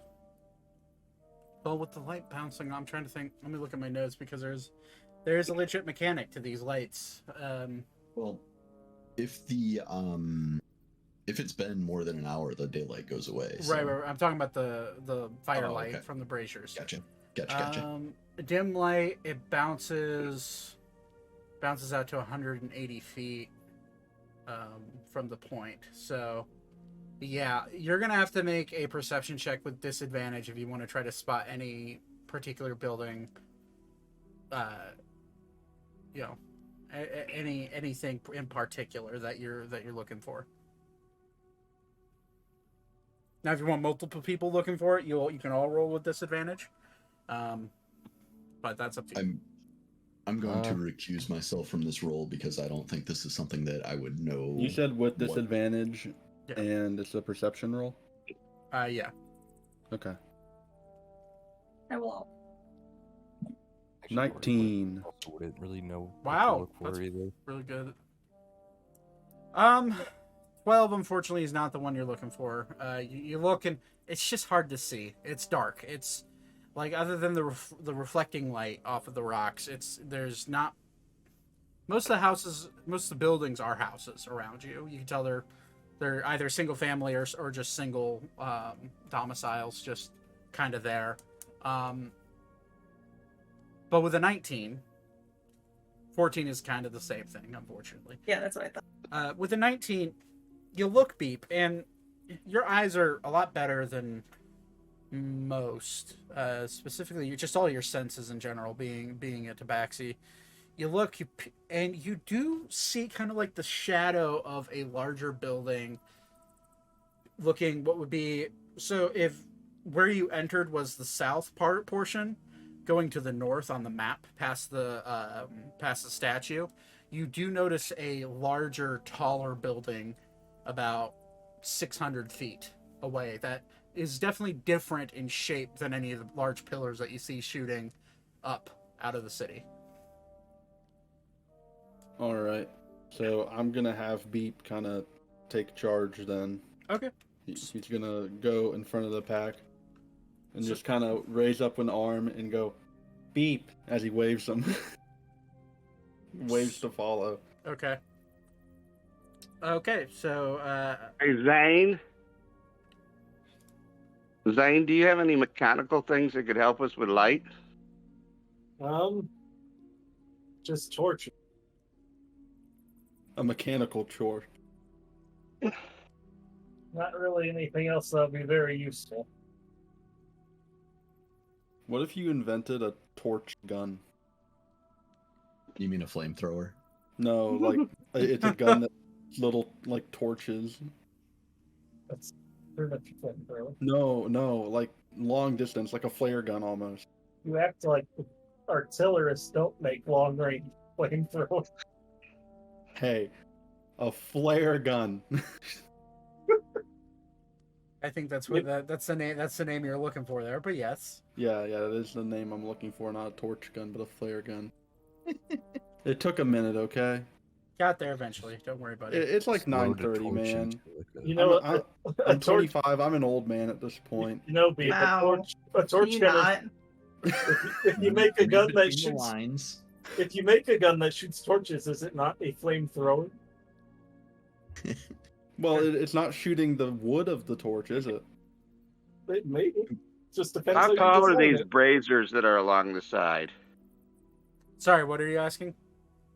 The braziers that are along the side, how tall are they? Yeah. How tall are the browsers? Braziers.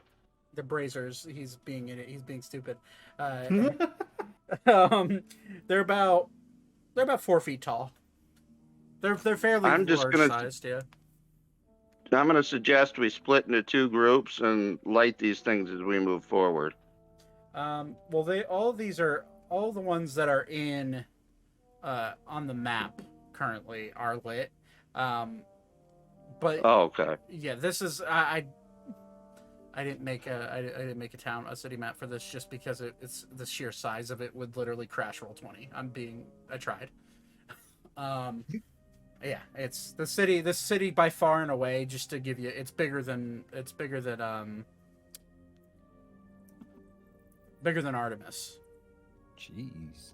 the capital city. So you are realizing, I think the depth at which you're realizing that these dwarves are willing to go, and the size of their architecture they're willing to build is just kind of astonishing at this point. But if you're guiding people, you do notice like torches and the occasional lantern, like oil lit lantern, that's hanging from street posts as you go. So if you'd like to light those, you could try. Whether or not they'll actually light is The oil lit ones, or the torches and the oil lit ones. It seems like they could be lit, but it would take a little bit of extra time. I could help with that.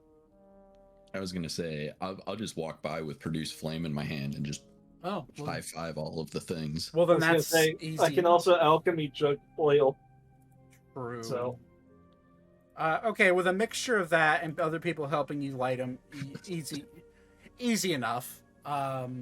You're able to light them up as you go, and they're not like put in defined sections. They're more or less, they're sporadic. It just depends on who put the oil lantern out that day in front of their shop, type of feeling. But eventually, you do make your way down the street. I'm gonna say Weavra and Alan should make a perception check, just because they're the ones that are always keeping an eye out. Damn, that's a shitty roll. Since Beep is leading the pack, should he also do one? Please do, Okay. because I just rolled the natural 2 with Alan, which makes it a 14, or 14. or 16 for Alan. Well, So 13. Alan rolled best. Alan doesn't see anything because the DC was a little higher than that. So brutally it's a unaware happy day. of the 2 Demogorgons that are stalking you right now. That's about par for the course. Rest in peace. Uh, TPK inbound. 2 Demogorgons would fucking destroy you guys. Oh my god, that would not be a pretty day. I just leave the call and make a new Yeah, if character. you said 2 Demogorgons show up, I'll be like, all right, guys, I'll see you next campaign. It was fun. See you guys in session Sucks 0. we couldn't save the world. Instead of a TPK, it'll be a TPF. Total party forfeit. Give up. It would be funny. But eventually you do make wandering along the streets, Beep, you trying to find your way through the darkness. And with each lamp you light, you do notice the ripples bouncing off. And eventually you stop and Weaver, you light a torch that's sitting on the side of a house. You light it and it like it lights up the area, and you just see a ripple eventually bounce off of a large tower, and the light follows about halfway up the tower, and it keeps following the light flicker. And you do see Beep, the tower-like structure that you saw from a 700 feet away.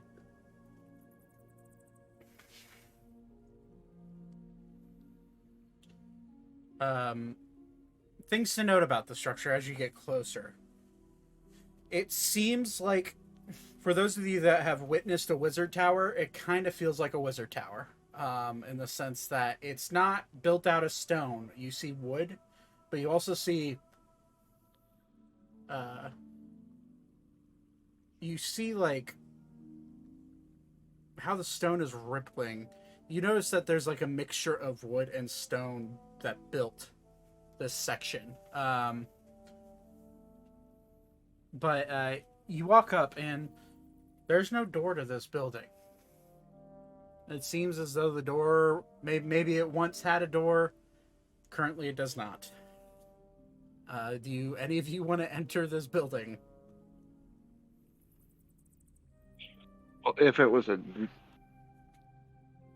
wizard tower, there's probably a magic door on it. I'd say, Thaddeus, you would probably know this. People who would recognize this as maybe a wizard tower would be Zane, Thaddeus, and Elka. For sure. Elka, this is very reminiscent, I'd say, of Most of my family. most of your family. Is there anything of note, like maybe distinctive colors or inscriptions or something around the tower? It's really hard to tell, if I'm being honest with you. It's very dark. You do catch glimpses of like being able to see as the light pulses up the tower. I'm gonna say, if you want to look for anything specific, make an investigation check. If people want to help you out with that, they can. Well, they're gonna need the help. So, I I'll will give it help. a go. okay. Open sesame. Nope. 4. Right? 19? Okay. Interesting. Zane, you take a look, and there's no like outstanding like etches or markings outside of this building. However, as you look closer into where the door once was, you do see on the ground a wooden sign that states, there's two of them. Hold on. This one. It states Magister's Estate.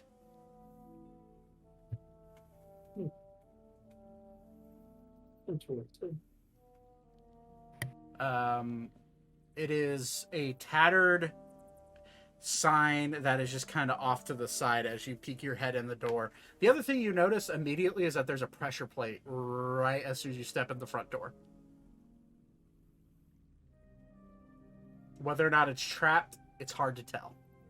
But you can definitely see a slightly lifted plate that you would recognize as potentially a trapped pressure plate. I can detect traps, correct? Yeah, you can use your thieves' tools to look for traps and stuff, yeah. All right, I'm going to do a thieves tool Okay. check. So it's not thieves' tool to look for, it's an investigation check. Okay. So if you want to roll investigation to look further in for a trap, How is that not bonused for me? doesn't matter. Oh, It's the first nat 20 of the night. Let's go. Thaddeus, you look at this pressure plate, and as Zane kind of calls out the trap, you look, and you can very clearly tell that this is a trapped pressure plate. As you like look and try to guide your eyes as to where this ignites, you immediately see like almost like a gargoyle head staring at you from across the room. And you get the sense that maybe the trap is connected to that, or you kind of look around and you do see like little holes inside the wall that potentially could be like maybe dart traps. But you can try to disarm it if you'd like to. Sure. Okay, roll. This is where you roll a thieves' tools check. So, roll a dexterity. Roll dexterity with proficiency. Unless you're double proficient in thieves' tool, just roll a thieves' tool check. If you have, which you should have. I do. I'm trying to find them. Sorry, I'm not on my normal. There we go. You're fine. Take your time.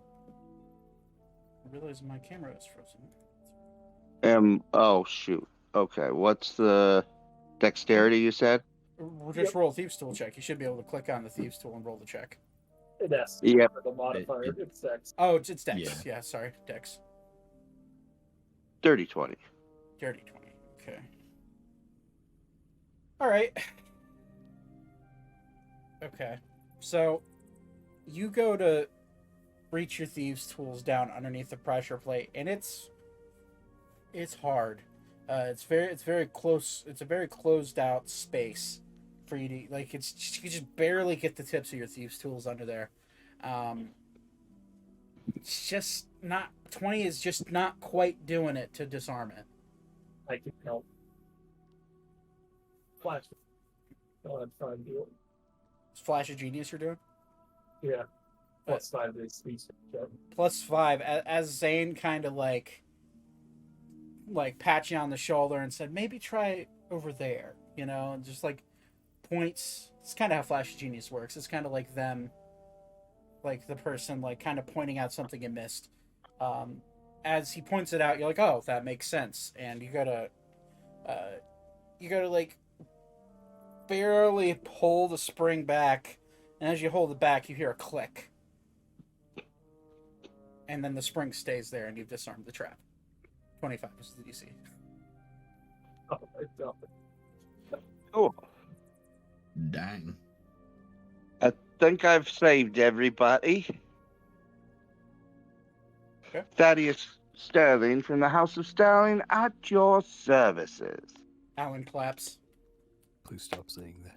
You know, if you didn't say that almost every day, that second. Alan. Thaddeus, will what house are you in? I'm so. Oh what? yeah. Oh wait. You're not part of any house.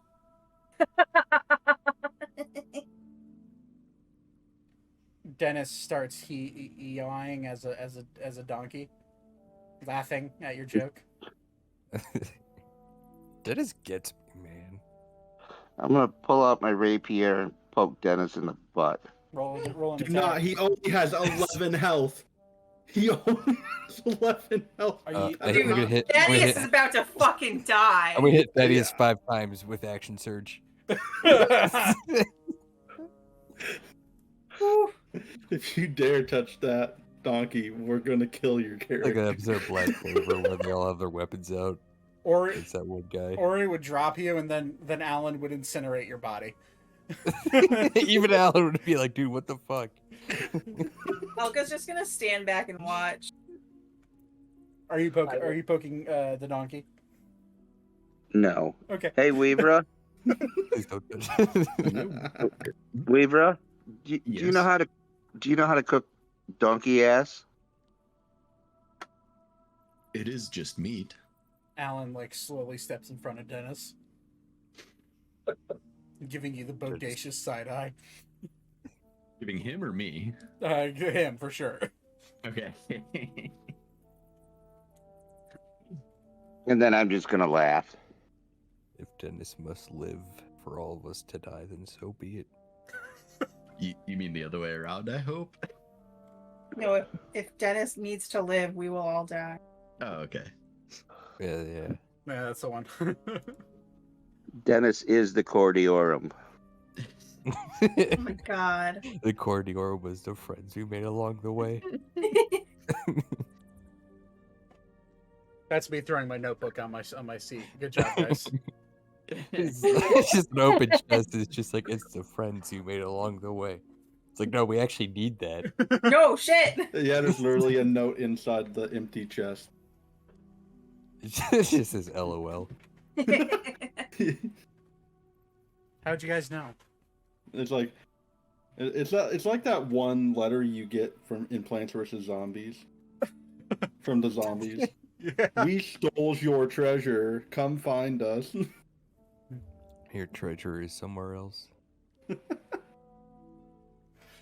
Anywho, so you walk in to the first floor of this tower, and immediately you kind of get the sense that this is definitely an official building. You see like a clerk's desk immediately on the side, kind of like almost like a bank teller, where it's like a closed off space behind the counter. You see a spiral staircase going upwards to the next door. And as all of you step into the center of this room, magical torches slowly start to glow a dim light and light up all throughout the room. So you can now see in here. First thing you notice is that there are some shitty portraits that were drawn that are definitely a little bit more decayed and destroyed now, hanging along the wall closest to the stairs, and you see written in, can anybody read Dwarvish? Thaddeus can, I know. No. Can we use the rune, the like cheat sheet that he gave us? This is modern Dwarvish, not ancient Dwarvish, so Oh, this okay. is definitely different. Or you will try I think to read Alan it. can as well. Yeah, Alan can. So Thaddeus, what you read is essentially is a giant sign painted in red letters, a wooden sign painted in red letters saying "Employee of the Month." Is there a date on it? If there was, you can't read it anymore. No, there's not. Is there a picture with it? There's like multiple portraits of like different dwarves with beards that are they're so decayed now that it's hard to tell between which dwarf with a beard is who. It could even be the same guy. You don't know. By the way, Mousy, your camera's completely frozen. Or maybe she's just sitting really still. Maybe No. Yeah. That'd be kind of scary. Maybe we need to call 911. So Please don't. I don't like cop. So, Because- is there anything you guys want to do in here? You do see a clerk's desk, and you do see stairs heading upwards. I'm gonna see if there's anything behind the clerk's desk. So as you get to the door that enters into the back area of where this clerk's desk is, you do notice the door is locked to get back there. However, as you go to grab the doorknob, it's locked, but you just kind of like yank on it once with your strength, and the door just falls off the hinges. Fucking. Everywhere I go, there's destruction. What are the stairs made of? Stone. Okay. All right. Let's see if we can find a wizard tower. I'll go in there and check it out then. Okay. So you go in there and immediately you find just shelves of documents. And they're all neatly organized alphabetically in the door, and what you could probably tell is Dwarvish. But so that in that sense, you have a kind of a hard time telling what's what. But you do get the sense that they are labeled and they are neatly stacked, and it's all just pieces of parchment that are like stacked together neatly. You get the sense that a lot of this parchment is old and that it's brittle. As you kind of like first glance look at this stuff, you then turn to your right and you see a skeleton behind the counter. It is a short skeleton, and it is I'd say make a investigation check.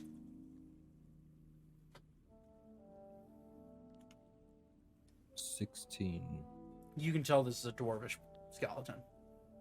Short Is the enough. beard still there? Beard is not there anymore. Oh, he's been here a while. Then. Long ass time he's been here.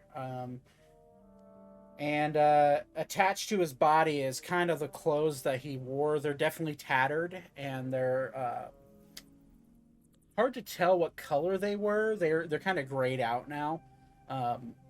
But you do see kind of like below or above all this tattered clothes, you do see like a leather satchel that's around his body that has withstood the test of time. I'll check. I'll pick up a satchel and look inside. What's your AC? Yeah, I fucking knew it. No, seriously, what's your I'm AC? 21. 21. That's 23 to hit you. As you pick up the satchel off of this dead body, the bones themselves turn to like just pieces.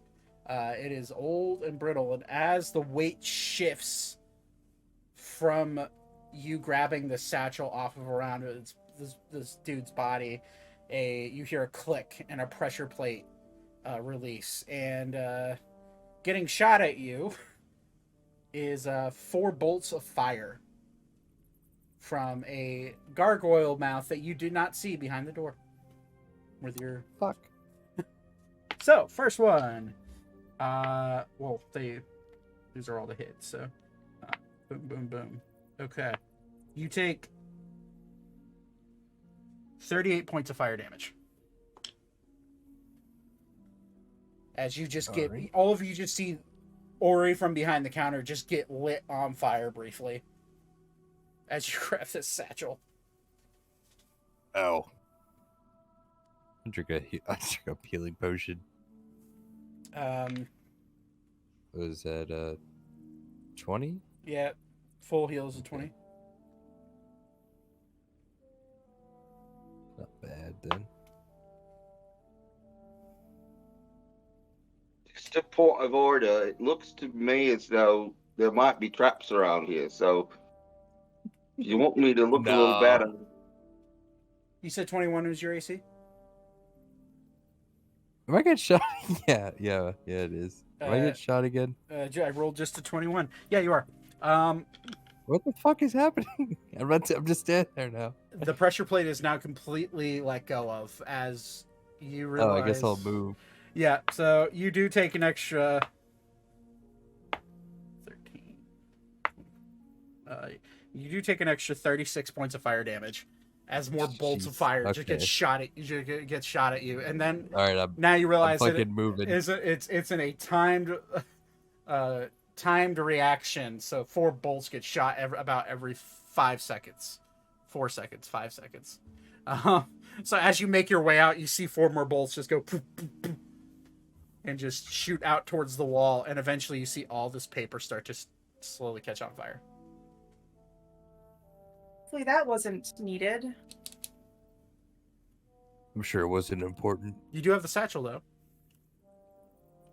Guys, don't worry. I got this very important thing. Is I'll actually open important. it and check it out. Make a dexterity This saving is throw. lunch. Fucking No, I'm kidding. motherfucker. I'm kidding. I'm kidding. I'm kidding. Even the satchel.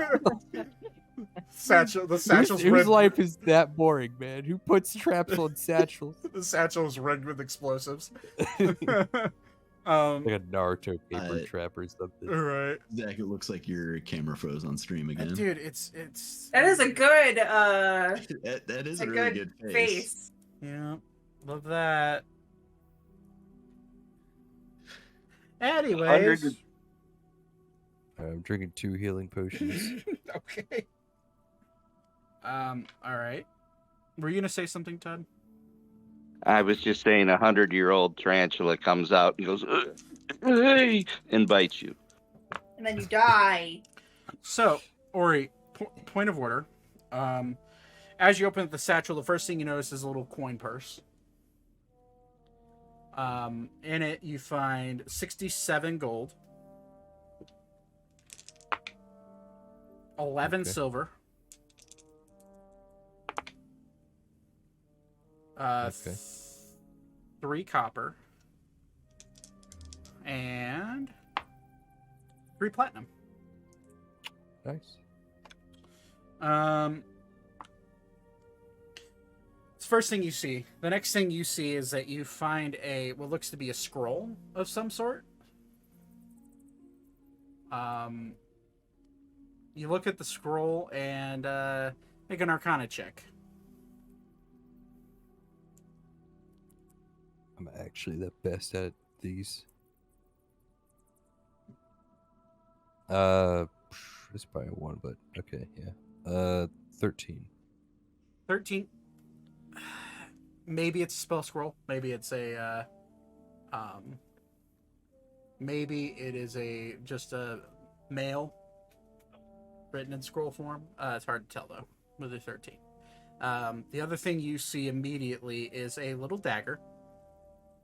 About the size. It's a smaller dagger. Maybe it's a letter opener. But it is just a small, normal, like steel-looking dagger. And then, in another side of the pouch, you see, or inside of the satchel, you see what looks to be a well of ink that is dried up, a quill, and next to that quill, you what looks to be a rolled, almost like A a joint. almost like a cigar. Ooh, I was That's pretty close, yeah. Smaller in size than a cigar, and the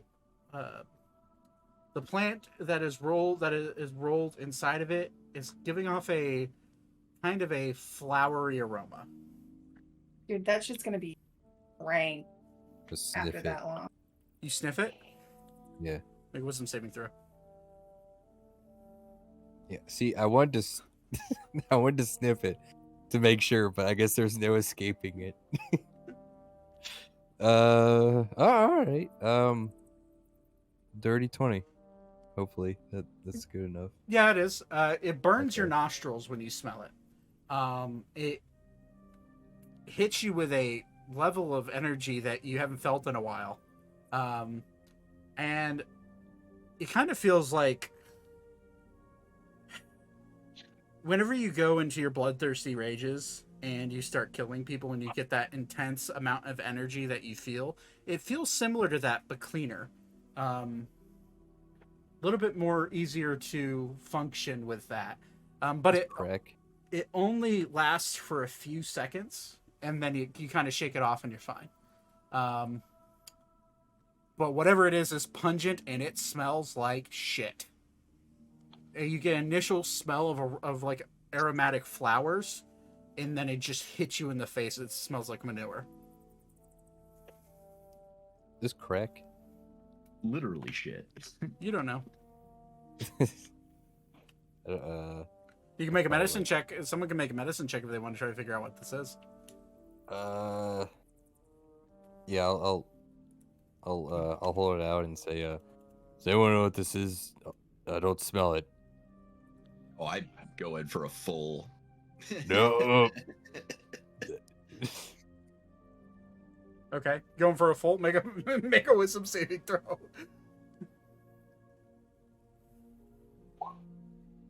Holy shit. 28. Same thing. You feel a burst of energy, but with your high perception, it smells like shit. You can very clearly tell this is a drug of some sort.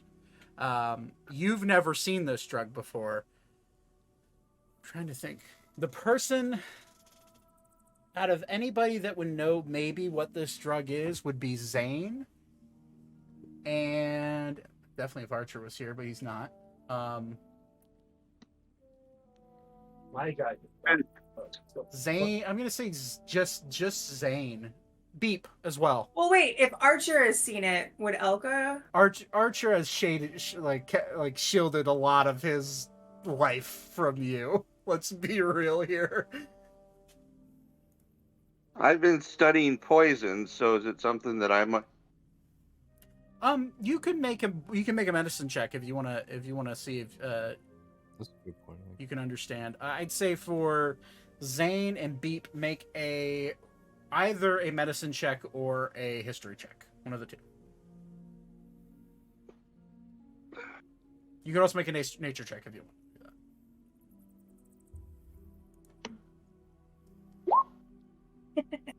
Fuck. That was quick.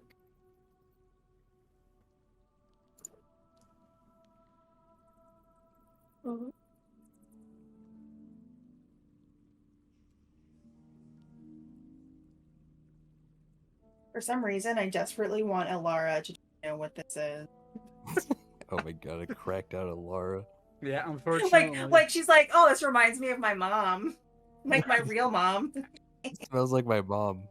Actually, now that you bring that up, My real mom smells Alara like could shit. make a history check. Alara, if you want to Oh, make a history boy. check on this little rolled Sure. cigar, like cigarette type thing, you I can. don't think it smells like my mom though. I hope my mom doesn't. I got smell like 25. ass crack. 25, okay. Hold on. Pulling up my page. Here. So, history. Oh, I don't even know why I'm trying. I have a -1 in history. What about Yeah. nature? Oh, I guess you would just. It would be based off of memory, so yeah. Trying to recall. I don't So- remember shit. I'm an orphan. Fortunately, no. The thought, Orphans remember things. yeah. Unfortunately, No. not her. She was dumped when she was really I guess young. from a She dumb as Orphan shit. with long-term tossed- memory loss. I was tossed in a crick. Okay. Granted, if you guys remember a long time ago, Alara got flung off of a wagon or a horse. Yeah, I'm, Probably very, fell like, right there. I'm like mentally damaged. I Like, think we all got flung off like a horse or something like that. at Yeah, some but point. Alara from that height probably got a concussion. Okay. Actually, yeah, she did go at like Mach speed or something. So, Mach fucking 7 out of that wagon. Zane, with your 25, you know exactly what this is. A lot of researchers tend to use this illegal substance under the cover of being generally in their subterranean labs and far away from where any police could see it. You also know that your dad is a common user of this stuff. This is gobweed. Weed. This is gobweed. Oh, I was right. It was a fucking joint. Gobweed, you would know, is a drug that is harvested from the goblin's foot plant. It is a performance enhancing drug, and it is depending on the strain, it could either be a performance enhancing drug or it could be a psychedelic. Generally, for the people that use it in Ebrax, they generally go for the psychoactive illusionary strands, so that way they can try to come up with different inventions in their trips. You would immediately recognize that this is more of an energy or a performance enhancing strand of this drug, and you would know that those that are under the influence of the performance enhancing strand, depending on the strength of it, could have some psychedelic trips along with being able to go through an intense performance. It's essentially cocaine. Same effects of cocaine in IRL, but also maybe psychoactive. Ways to use it is that it could be either inhaled via smoking it, or you could snort it. The other ways people have consumed this drug over the years is baking it into bread and other baked goods, as well as making a crystallized hard candy out of it. Zach, time out. What?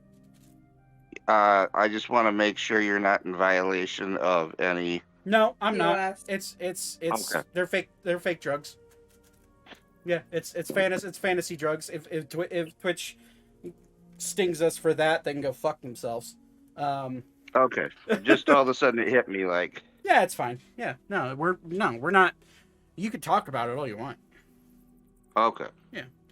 So, Zane, you would recognize this drug specifically because you remember the aroma of it. You remember the flowery aroma and the intense shit smell that comes from it whenever you burn it. And you remember this specifically coming from your dad's workshop at your house. So, you would also know with your 25, you would also know that this is one of the most highly produced drugs in the world, and you would also know that if you were to sell it by the pound, you would make about 130 gold per pound. It is a highly sought after psychoactive drug. However, this Elka's gonna get a little prissy. I'm assuming that Zane is explaining this to us. Yes, Zane is. Yeah, I assume so. So Elka's gonna get a little prissy and be like, "People do this," because she's so sure. So it's awesome. Alan is just kind of like, "Oh hey, I haven't had any of that in a while." You guys want to take a break and try this out? I mean, I'm willing to if you are. Dennis, you want to try some out? I think And Dennis Dennis like nods his head yes. No, Dennis, you're too young. You're just a boy. Oh, okay. Yeah. Screw it. What else do we gotta do in this subterranean fucking- shit show? Or We gotta find some stuff. Or is gonna take a seat. Dennis can be the DD, designated donkey. Yeah, he's a... Elka's gonna like cross her arms and look kind of upset and be like, "We have things to do." Elka, come on over here and try this. Just one. We've been fucking moving around forever. I think I don't know. I'm getting a southern accent. I think it'd be a break. Slow your roll there, cowpoke. We've about barely we- started. Make sure there's nothing upstairs before we like party into oblivion. All right. That seems to be fair. Lead the way, Mr. Trap Disarming Man. Is there anything else in that room that shot him with arrows? Well, they're not arrows. They're bolts of flames. They're like Can you what was else? What? I don't think there was anything else in that satchel. Oh yeah, the scroll. Oh yeah, the scroll. Yeah, everyone Um, got excited about the drugs. yeah. Ori's gonna hand. I guess hold out the scroll and say, "Does anyone know what this is?" Alan. It's a will- scroll. Alan will look at it. Well, it's a scroll. Definitely looks like a scroll. Well, here to open it. Do you want me to take a look at it? I'm. Right Alrighty. here. Take a look at it. He's gonna roll an Arcana check. He doesn't know the identify spell. He's a druid. Arcana check. He sucks at these. Let's really label these things. What is his Arcana? I think he sucks at Arcana. He's okay at Arcana. He's proficient in it. Just doesn't have very high intelligence. It's a 16. Well, it might be magical.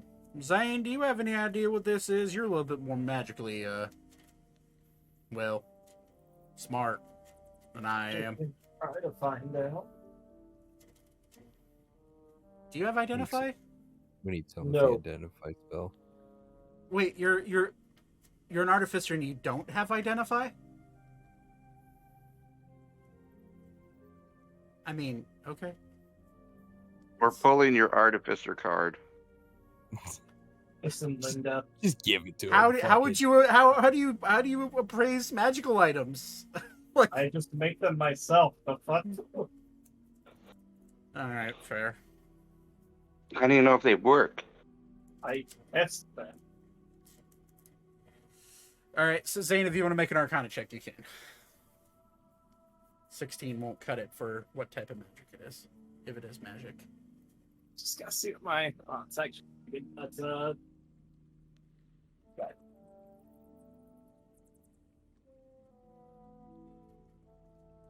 25. 25.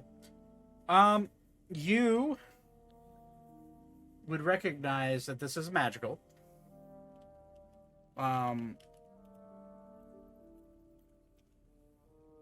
You would know what type of magic it is. It's a transmutation spell of some sort.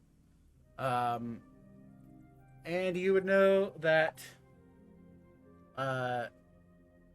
upon opening the scroll and fully looking at, like, if a person opens this scroll and looks at it, the spell would be used.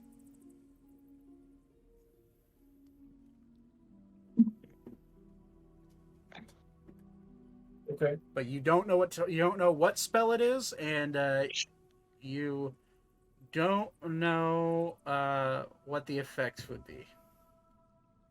All you know is that you could tell it's the type of scroll that is a quick use scroll, where if you open it and look at it fully, the spell happens. Is there a locate spell?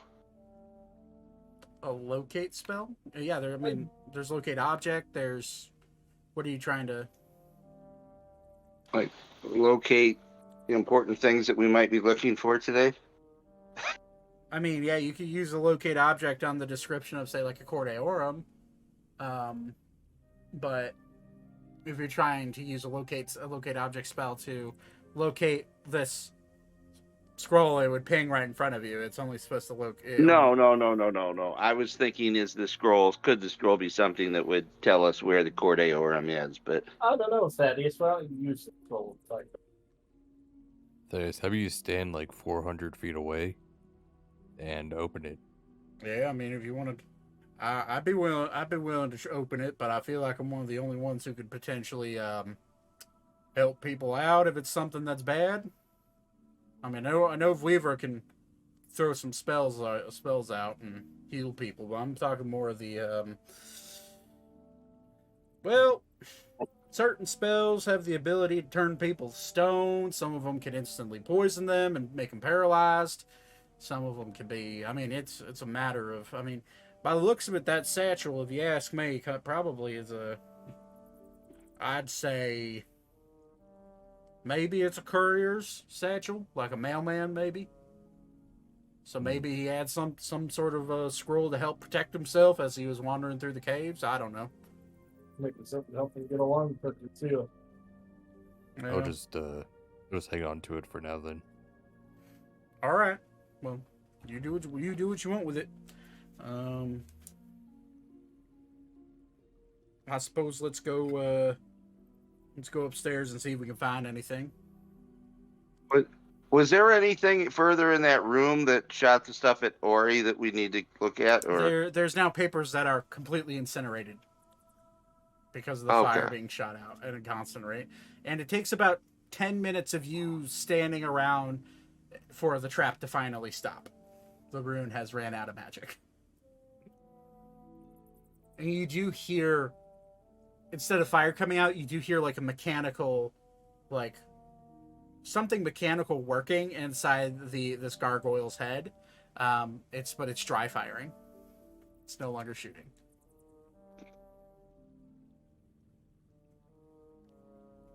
All right. So you guys want to go up these stairs? Mm-hmm. Okay. Who's leading the way upstairs? That I will lead, and I will use a high amount of perception and then investigation checks as we move forward. Okay. So if you're looking for traps, go and roll an investigation check as you're going up these stairs. 4. Doesn't seem trapped. Keep going. You get about 5 steps up and you hear a click. Oh, shit. What's your AC? 16. 16. That's a 28 to hit you. Okay. Thaddeus, you step on a pressure plate and you see a door open just to your side. It's only targeting you. You see a trap door open on the wall, and sitting in front of you is this giant ballista bolt. And it slams into the side of you as you step. You take Uncanny dodge. that'll have to damage, yeah. But I'm still rolling. Oh, I didn't say you weren't. Oh, wait, I have trap sense. You have trap sense? What's that? Yeah. Doesn't At mean- level 9, it's +3. Okay, and you rolled a 4. So 7. Okay, No. I'm just letting you know. I just know. noticed that I have that. That's good. Good looking out. I'm glad. Thank you. Remember that next time because that might help you in a jam. However, just the thought process of this. You guys watch Thaddeus get 5 steps up the spiral stairs, and you just see him get impaled and launched off the stairs by this ballista bolt, launching into his side ribs. You take 62 points of piercing damage. Holy shit. I'm getting high. Is that halved, or is that... With uncanny dodge, it is. So you get 31 points of piercing damage. However, you get slammed off the lead man up these stairs, and you're now on the ground below. You're just like the ballista bolt. What uncanny dodge does is that in this case, it still hits you. It just doesn't go as deep. You're able to catch it, kinda, and prevent it from hitting any vital organs. But you still take 31 points of piercing damage. Wait, what's 112 minus 31? You're asking me to math right now? Just type it into Yeah. Google. Alexa, what's 112 minus 31? 112 minus 31 is 81. 81. Okay. I was 1 off. And for anybody that is watching that has Alexas, I'm not sorry. You knew what you signed up for. Yes. as soon as you watch this chaos, you know what you signed up for. Okay. So Corgan headset ... So, anyways, you get hit by this ballista bolt. All of you just watch Thaddeus get flung off these stairs by this blur of a bolt, and you just see it like sticking out of his ribs, and he's like, you pull it out, of your ribs, Thaddeus, and it's just like now you have this gaping hole in your side. I'll look at Alan.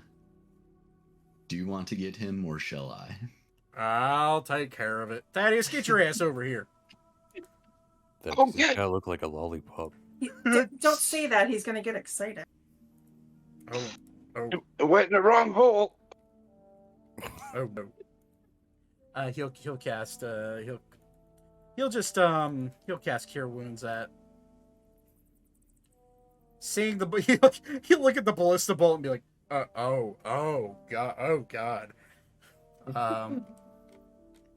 And he'll cast it at 4th level. Hopefully that fully heals you.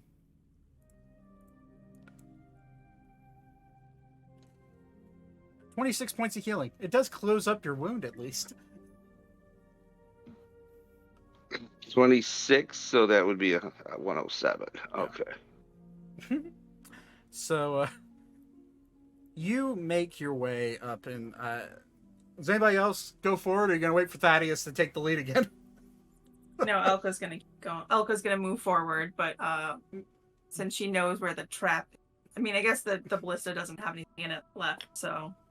You look at the ballista, you do see another bolt now. Then I will skip over wherever Trap is Thaddeus. okay. You If land. we realize that at this point where these are pressure plates everywhere, can we be more astute to recognizing pressure plates? Yeah, of course. That's yeah. The DC gets lower and lower every time I ask you for an investigation check. The more you fail, in this case, just because you're starting to realize that this place is horrendously trapped. Okay, so you jump onto the 6th step, and nothing happens. Are you taking? Are you keeping an eye out now for pressure plates? Yeah, can okay. I just do an investigation? Roll an investigation check. Yeah. 16. 16. You start walking up the stairs slowly. You get to the 7th, 8th, and 9th step. You see nothing. The 10th step, you see just a very slight button that's on the ground that acts as a pressure plate. You dodge around that and skip the step. You point it out to your friends behind you. So,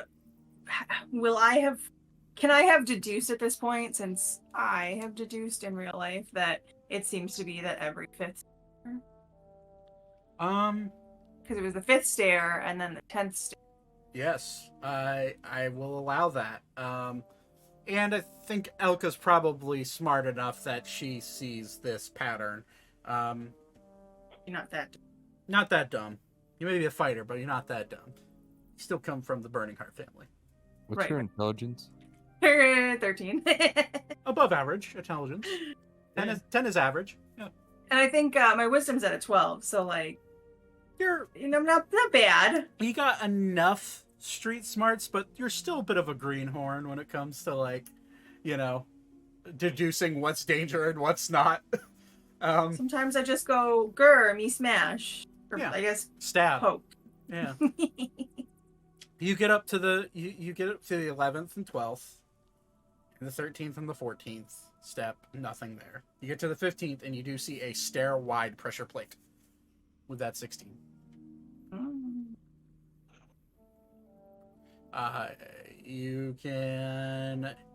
You could skip over it. However, as you look up past the 15th step, you notice that the 15th going into the 16th is the second floor. And immediately at the 16th step, or the second floor, you notice a pressure plate at the top of the stairs as well. So you would have to really try to jump over that. You can bunny hop over it, but I will. I mean, you're I'll also bunny in hop a- over it. You're also in a but small stair corridor to where if you look up and you look up on these stairs and it's like a slanted going upwards because there's stairs. Right, but I'm above your also head. short, and if Ori can get, Right. It's mean- tall enough that Ori can just barely fit under. and I'm short enough that I should still be able to hop. So yeah, Without- you can bunny hop over. However, as you bunny, I'm gonna have you make we'll just say a general acrobatics check with advantage because of bunny hop.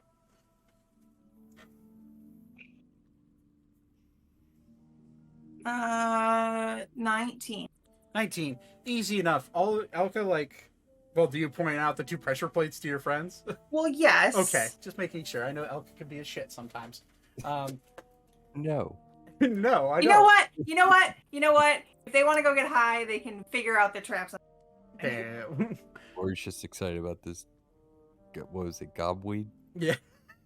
Gobweed, yeah. So you jump over the 2 pressure plates and immediately land, and you look, and it seems to be like a sitting area with multiple bookshelves around the circle. You point out the 2 pressure plates, and your friends, well, who would be following Elka? What would be point of order? So Thaddeus got stabbed by Ballista, so he's now behind everybody. I'd be behind Elka. Okay, so Zane, you realize you don't have especially with your armor on, you don't necessarily have the athletic ability to jump 2 steps without hitting these pressure pads or pressure plates. I can deal. Okay. I can attempt to disarm them. I have these. You also have the tool that you got from Oh yeah, Archer. I have the multi-tool. Yeah. But yeah, I can attempt to disarm. Okay. That means you roll Thieves' Tools, which I'll give you plus your Dex modifier and plus proficiency.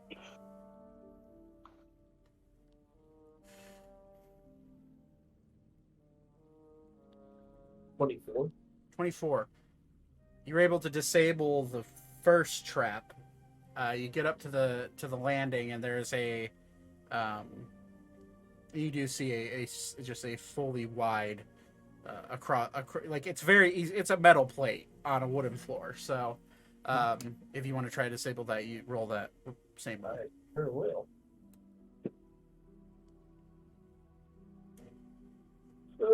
Not as good. It's 21. 21. Yeah, easy enough. It's you realize, you get the sense that as you get higher and higher, there are more traps, but you get the sense maybe they started running out of material, because as you go into this top plate, you notice that it's nowhere near as intricate as the one that was on the stairs. And you're able to easily break through. The DC was 10, just so you're aware. There. So you disable that. The two top plates are now disabled. Reminder, all of you know this. The first one and the second one coming up the stairs on the 5th and the 10th step haven't been disabled. But just a point of note. So you all make your way up now, up to the second floor, and you see this like giant sitting area. There's a coffee table with a what look to be an old fireplace. There's bookshelves filled with old books. You see multiple armchairs surrounding this coffee table, and sitting on one of the armchairs, you do see a skeleton of a taller humanoid. But you know, Who's gonna? Go ahead.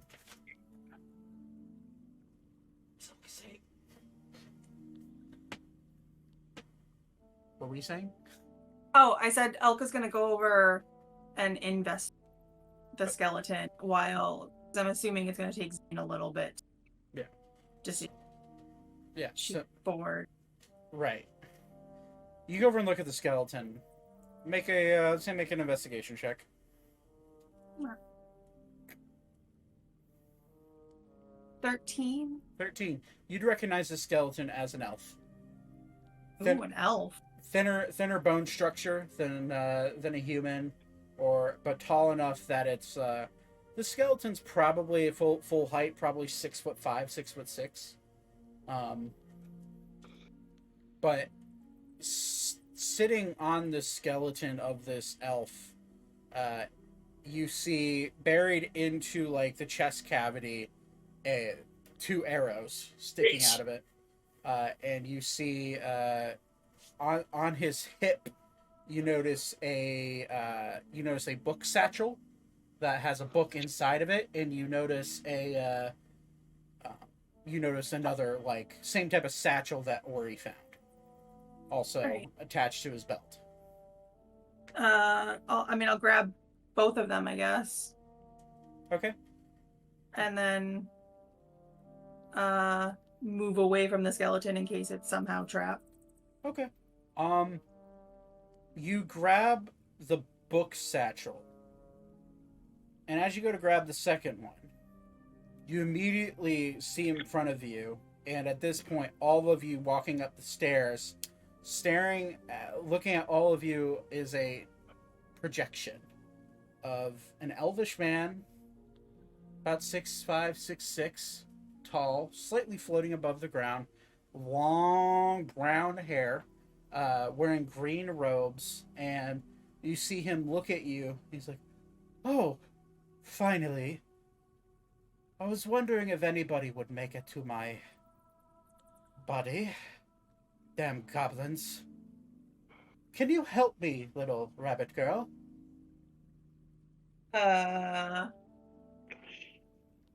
Pens? Well, you see, if you open that book that you have in your hand, there's a spell inside that book that should bring me back to life. Insight. Alright, make an insight check. Fuck. Is that an open? Yeah, if you invitation? open invitation. Whoever wants to make an insight check, you can. 11. Seems pretty straightforward to you, Ori. How about a 21? I got a 9, so. How about a 7? Not doing Alright, great. so Uh, Alan will. I think with a 7, I should know what it is. Alan's insight's fucking insane. How the hell did I get Mark of Wind? You're an elf, I think. Mark of the Wild. What elf?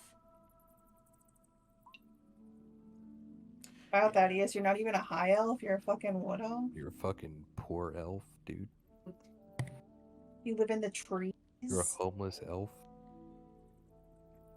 He's a wood Go back elf. to your tree elf. Go back to your tree house. I thought he was He's a a- house elf. He's a wood elf. He likes penis. So I'm going Don't with be- sock.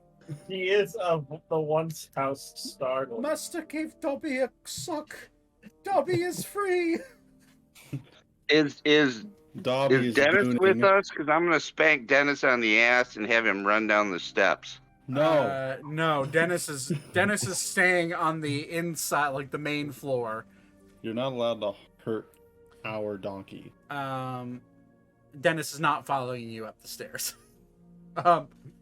Just for the sake of chaos, we're not doing that, and we have to end soon. This elf, 20 and 21. You can't tell if there's any. You can't tell if there's any hidden agendas behind his words. You could tell that he's being honest. That if you go cast the spell he's talking about in his book, you believe him that it will bring him back to life. Ilka is going to ask. Mhm. She's gonna look at him and be like, "Does this spell only bring you back, or?" It's a one-time use. I really would like it if you cast it. It's a true resurrection spell. You should just cast it on my bones there. And he looks at his buddy. Pull out the arrows first, preferably. What's in it for us? I will give you as much gold as I have on me. We Where don't is need gold. We You need don't have it information. on you because we just took it. He's gonna make an insight check. Make a deception check. Who? 2 for deception. No, yeah. no. Who was making the deception? You You. said we took all your gold, All right, hold on. which is not the truth. God damn it. Deception.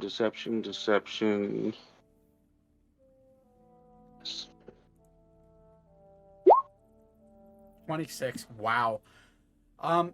He just barely beat you with his insight. He rolled really high. Very funny. Rolled a natural.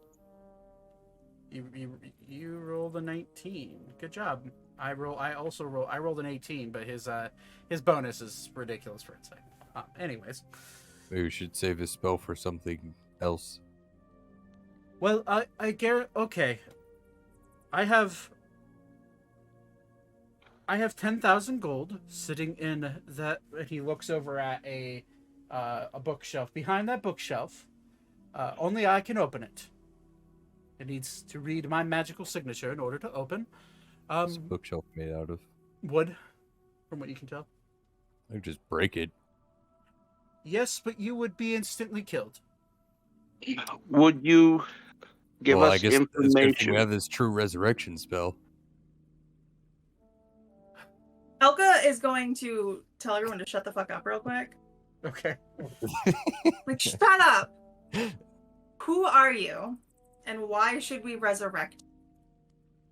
Well, because I'm a expert wizard, my name is Ornithalus Virbanes. Nice to meet you.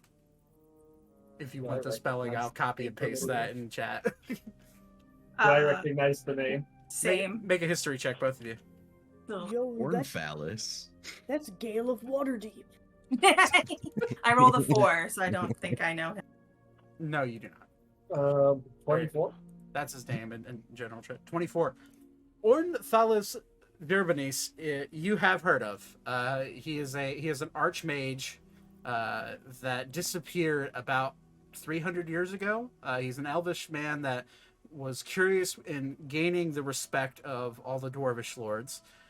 He eventually he went missing 250 to 300 years ago, and his last known sighting was within the Rania Trench.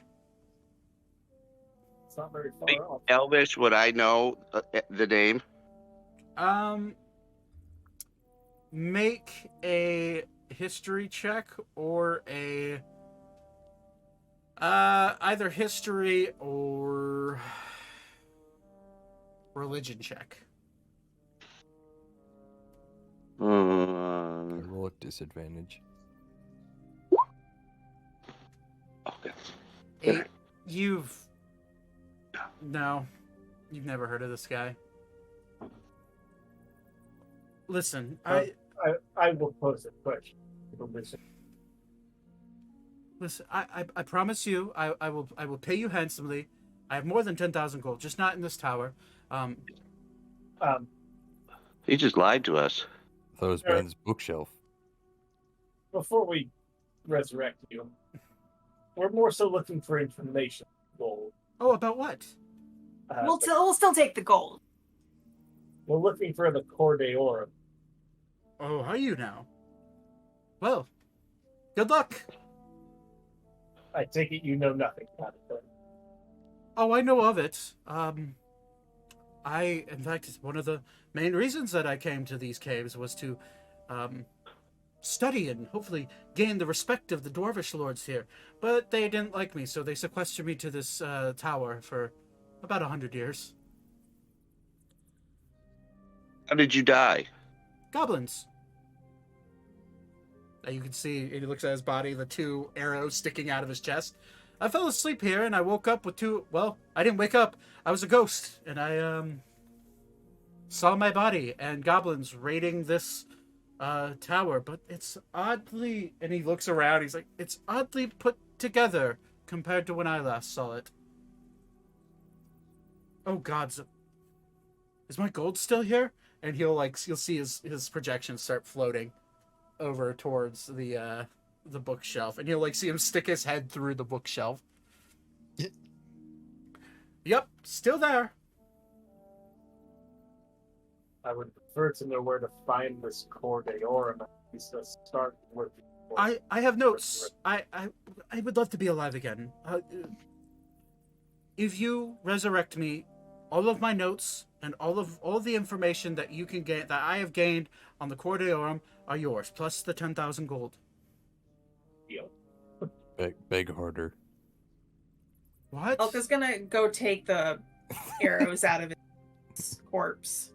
I will grab the book. Thank you so much. This means so much to me. I'll do any. What is your names? Please, I'd love to know the names of my saviors. I swear to whatever God you pray to, if you try thing, I will put you back in the ground. That sounds like a threat. An important one. It- I like you. What's your name?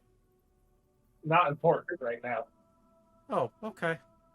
Hey, like, I'm gonna reach out my hand. Thaddeus Sterling from the House of Sterling. and he So hears actually, he hears the name Sterling. Huh. Interesting. And he like floats over towards his corpse. Can't wait. Have you heard of the Oh house? no, of I need Sterling? the chisme, please. Oh, if you're oh, sorry. I didn't mean to be rude. Yes, I've heard of the House of Sterling. They were a bunch, as far as I'm concerned, they were just a bunch of wood rats. Elka's gonna laugh so hard. They kind of stuck to their trees and didn't come out of the forest. It's really such a shame. The man I knew, when he came out of the forest, he didn't like being in the forest he didn't like being out of the forest for very long. And when I tried to coax him out of the forest, well, it's like he burned up in the sun and he had to go back into the woods. It was weird. Anyways, yeah, wood rats. Don't trust them. Wait, who was this person that started burning in the sunlight? All right. Haldir Sterling was his name. What is your name? You said Thaddeus? I don't know a Thaddeus. How old are you? How old am I? Shit. You're like 100. I think you're 110. Just wait for Yeah, it to 110. scroll through on the stream. Huh. So you can't be Haldir's boy. Haldir was... Oh boy, when did I see Haldir last? How long have I been dead? Oh shit. I'm assuming a while. What year did you die? I don't know the year. I've been down here for a while. I entered the caves, so... yeah, I did carry the one. About, 425 PF? So about 300 years ago or so.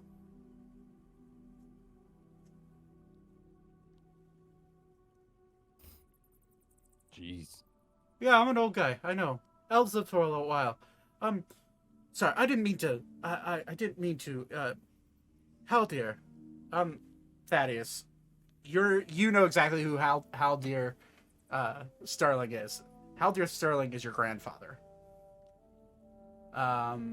And you would remember Haldir Sterling as an old, decrepit, silver-haired, white-haired elf that hardly spoke to anybody, but fucking hated you.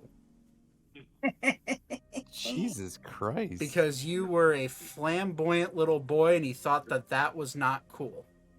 I mean, isn't that why you got kicked out? That's why his dad kicked him out, yeah. Well, let me just say, you're probably right. The house is probably filled with rats and rodents, but I came out of the forest, so to speak. Oh, you didn't burst into flames? You keep Well- saying that. What does that mean? Literally. I keep saying that. Haldir burst into flames when he walked out into the sun. Is he a Oh, I've vampire? been in the sun many times. Interesting. Some would say that I do flame a bit. Did Ori say out loud that was he a vampire? Is he a vampire? Oh, that's an interesting question. Was your grandfather a vampire? I honestly don't know. He really didn't speak to me very often. So are you like half vampire? Can vampires make real babies? Vampires I reproduce. guess it depends when he had the kids pre or post vampire. True vampires can make babies and spawns. Was Haldir a vampire? Thaddeus, open your mouth. We can Let me see your teeth. we could call it. Well, if you Open your fucking mouth. Thaddeus, just open your mouth like he's offering I'm you gonna something you want smile. to eat. there's no fangs. Just straight Oh, straight elvish that one teeth. tooth looks a bit pointy. Well, if you revive me, I can go ask Haldir myself if he's a vampire. Well, Dead. Yes. And And how can you? Death is merely a inconvenience for one like myself. Thaddeus, he's currently dead himself. Well, if we Yes, revive him, he and I'm won't talking be to you. dead. Then how could he talk to him? How is the dead person we're talking to us right now? Who's holding Point the book? made. I've got the book. Just do it. Just revive him. I I'm will, gonna smoke this weed. It's a bit I will, pompous, but I will begin with the resurrection. Yeah, you want to party Can with you imagine if you had done this before? If you had smoked the weed first? Well, this is his weed. Oh no! Just Well, high I'm as hungry. shit talking to Hey man, you want to party? a dead guy. God. All right. So casting time takes an hour for true resurrection.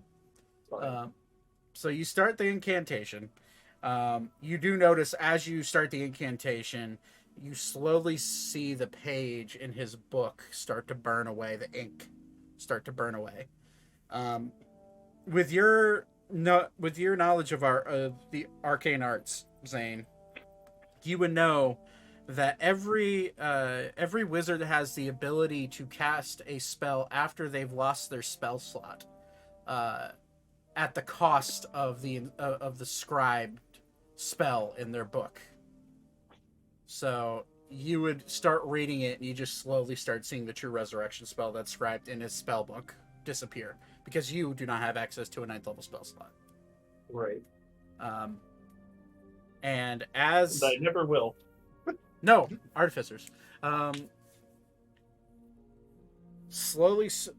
slowly starts to burn away, and then it's as you're going through the incantation, you just see him sitting there, just like, oh, this will be great. Having hands again, that would be nice. I could read. I could read. Yes, read. Sorry, got distracted. I see all my books and I got excited. you could goon. Sorry? I do not recognize this term, goon. That is because you are old. Probably, yes. Good point. And as you have casual conversation with this guy, you just slowly see Zane's eyes glow as the spell completes, and you see Zane. You reach out and touch the skeletonized body of this elvish man, and Ornthalas's projection slowly fades. He's like, "Oh shit, I'm going away." And eventually you see his, like, this ball of energy enter into the chest cavity of this body, and the magic coming from the spell grows flesh, grows tendons, repairs bones, repairs, like, you see his vascular system slowly get filled with blood from the spell. It's gnarly watching a guy get rebuilt from nothing. And he fully, eventually, his body forms, and the skin kind of wraps around his body like a Christmas present, and then stretches to where it goes into the right places. It's gross. This is not a cool thing to watch. I'm sitting there watching it, eating another chunk of heart. Elka's probably pretty enthralled as well, just because she loves watching magic work, even if she isn't the best at it. Can Ori put like his finger like where like a bone is to like make a hole like it so it doesn't finish? You know what I'm talking? Ori, let's switch his arms. His arms have already grown fully. I mean, by the time you thought about it, no. Okay. Sorry, if you would have said, "Can I do that as the spell is starting?" Yes, I would allow it. But right now, Try to block a drain or something. I didn't want to interrupt, but I did want to switch the arms. Bones. Well, in that case, interrupt Wait. me from now on. So, Ornthalis slowly comes to life, and he just looks at all of you. Oh, wow. Great. And in front of you is this same visage that you saw. Just this handsome looking elvish, long brown haired elvish dude. Well. And he looks at it. And he like, Zane, the spell book out of your hand just comes warping back to his hand. And, interesting. Well, that sucks. I'm not even supposed to know that spell. My High Druid friend described that in my book for me. Maybe they're still alive. And then he looks over at Alan. You kind of looked like him. Wait, what's your name? And Alan's like, Alan? Well, do you have a last name? No. Who was your... Do you have a father? Or a mother? Or a grandfather, maybe? Well, yeah, of course I do. My dad's name is Alwyn. My mother's name is, Sorry, pulling up his mother's name. My mother's That name... random generator not going fast enough? No, I actually have his mother's name written down. My mother's name is Laura. Ring a bell? No, it does not. How old are you? Well... Alan, what about that other guy you kept mentioning first met? Oh, you mean Eustace? That's my brother. He's been gone for a while. Anyways, I'm about 400 years old at this point, I think. I don't know, you lose track after a couple centuries. Anywho, well, thank you. Okay, as I said, and he'll walk up to the bookshelf and pull a book, and the bookshelf will slide to the left, and you'll see a magical rune light up as the bookshelf moves, and an intense red light shines all over him, and he just goes, "Oh, okay, this sucks. This really sucks. This hurts. Oh, wait, it's fine now." And a latch opens. Zane, actually Zane and Vivra, make a Arcana check, because you both have seen this spell before. And Thaddeus can make an Arcana check as well. Yeah. Really bad. Actually, it's not too bad. 18. How much?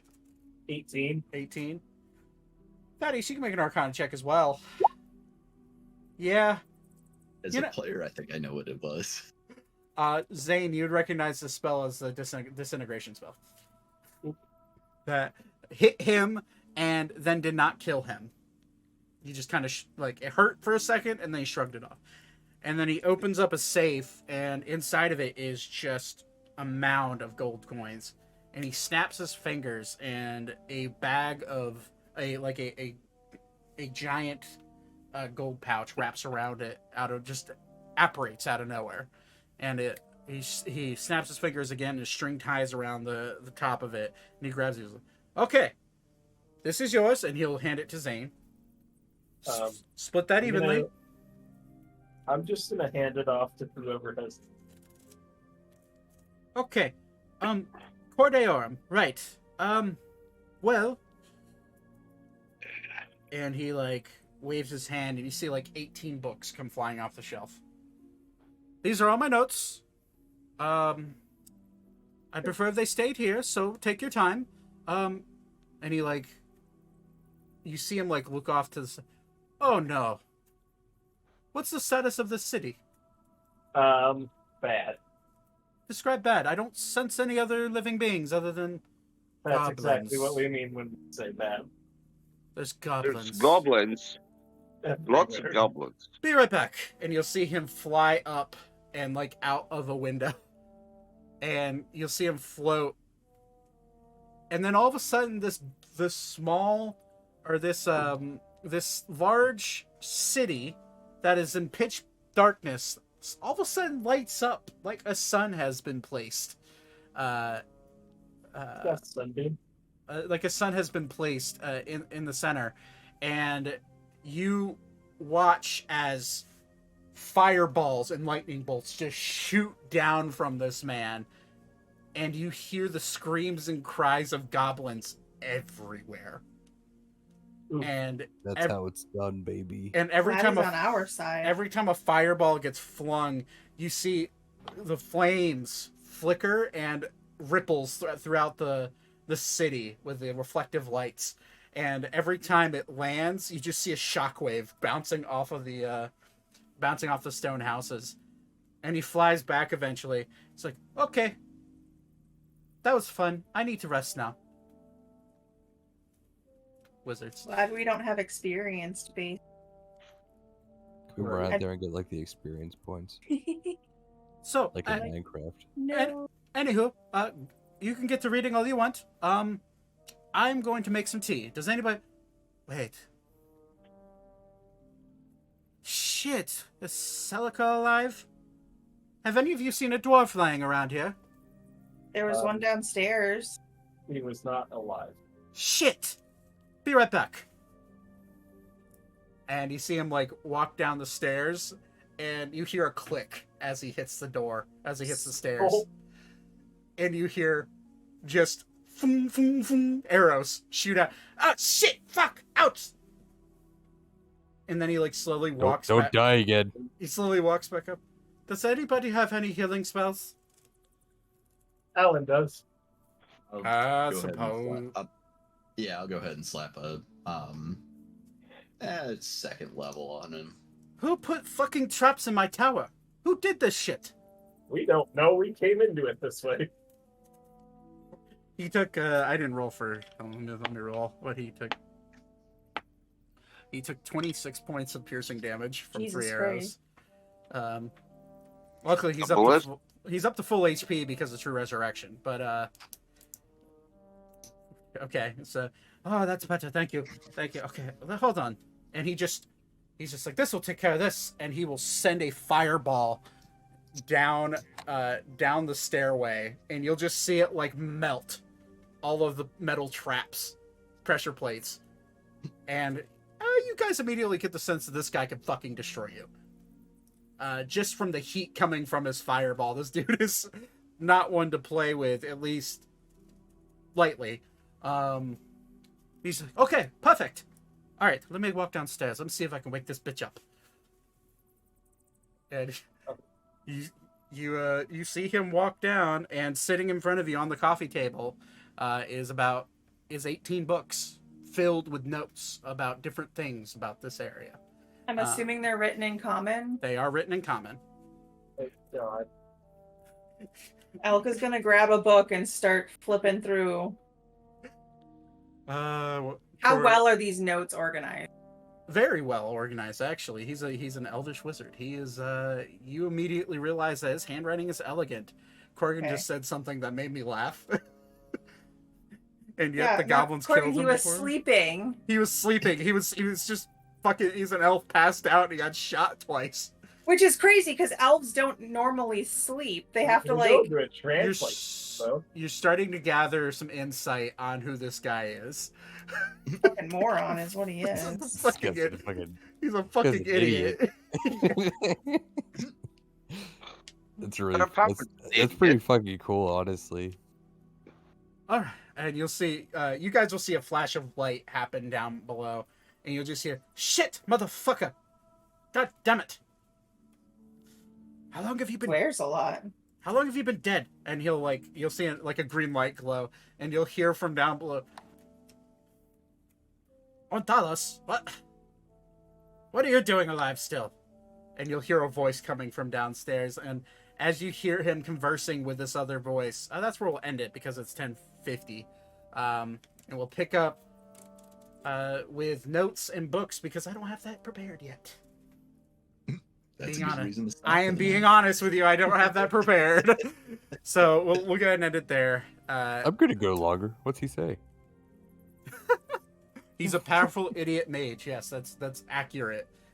He's not a smart High person. intelligence, very low wisdom. Very low wisdom. Yep. If he ever dies, I'll show you his player sheet, his character sheet. It's kind of hilarious. I like that. I dig it. I'm predicting a 6 in wisdom. Close. Very close. I don't know if my grandfather is a vampire. You'll find out eventually. All right, I'll be right back. All right, we'll go ahead and shut the ambiance off. Okay. All right, guys. Thank you for watching. I've been like waiting. Like, there's a chance that they never find this guy if they didn't roll high enough. So the fact that they found him, I'm like, yes, I love this dude. He's one of my favorite dudes I've created. I love creating like overpowered wizards that are just kind of fucking stupid. And he's just kind of fucking stupid. So, thank you for watching. I will catch you guys next week? Hold on. I need to make sure. No, next week I am taking off. It's a Thanksgiving weekend. So we will not have a session next week. Where's my schedule? I know I have a schedule. Where is it?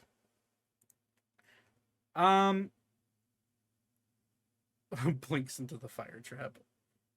Let me scroll and find my schedule because I know I posted it. Okay. Oh,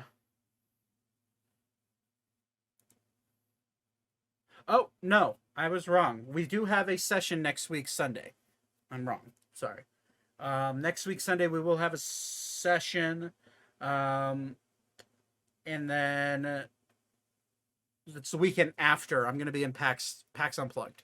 I will not be available to run a session. So we have after this session, the one we just did, we have 2 more sessions left for the rest of the year. So buckle up. This should be fun. Anyways, thank you for watching. I appreciate all of you. Gorgon, as always, my friend, I thank you for hanging out all these times. There will be a Time to Roll Christmas one-shot on December 18th, so look forward to that. It'd be December 17th, live. 23 almost over. Right, it's crazy. It's crazy to think. But, yeah, so we have 3 more D&D streams for the rest of the year. 2 Tales of Ammriel, and then 1 Christmas one-shot that I will be running. We have yet to announce who's going to be playing in that, but that announcement will be coming probably this coming week. So, thanks for hanging out. I love every single one of you. I'll catch you guys next week. We'll see where the rat bastards go. Anyways, have a wonderful night. Bye-bye.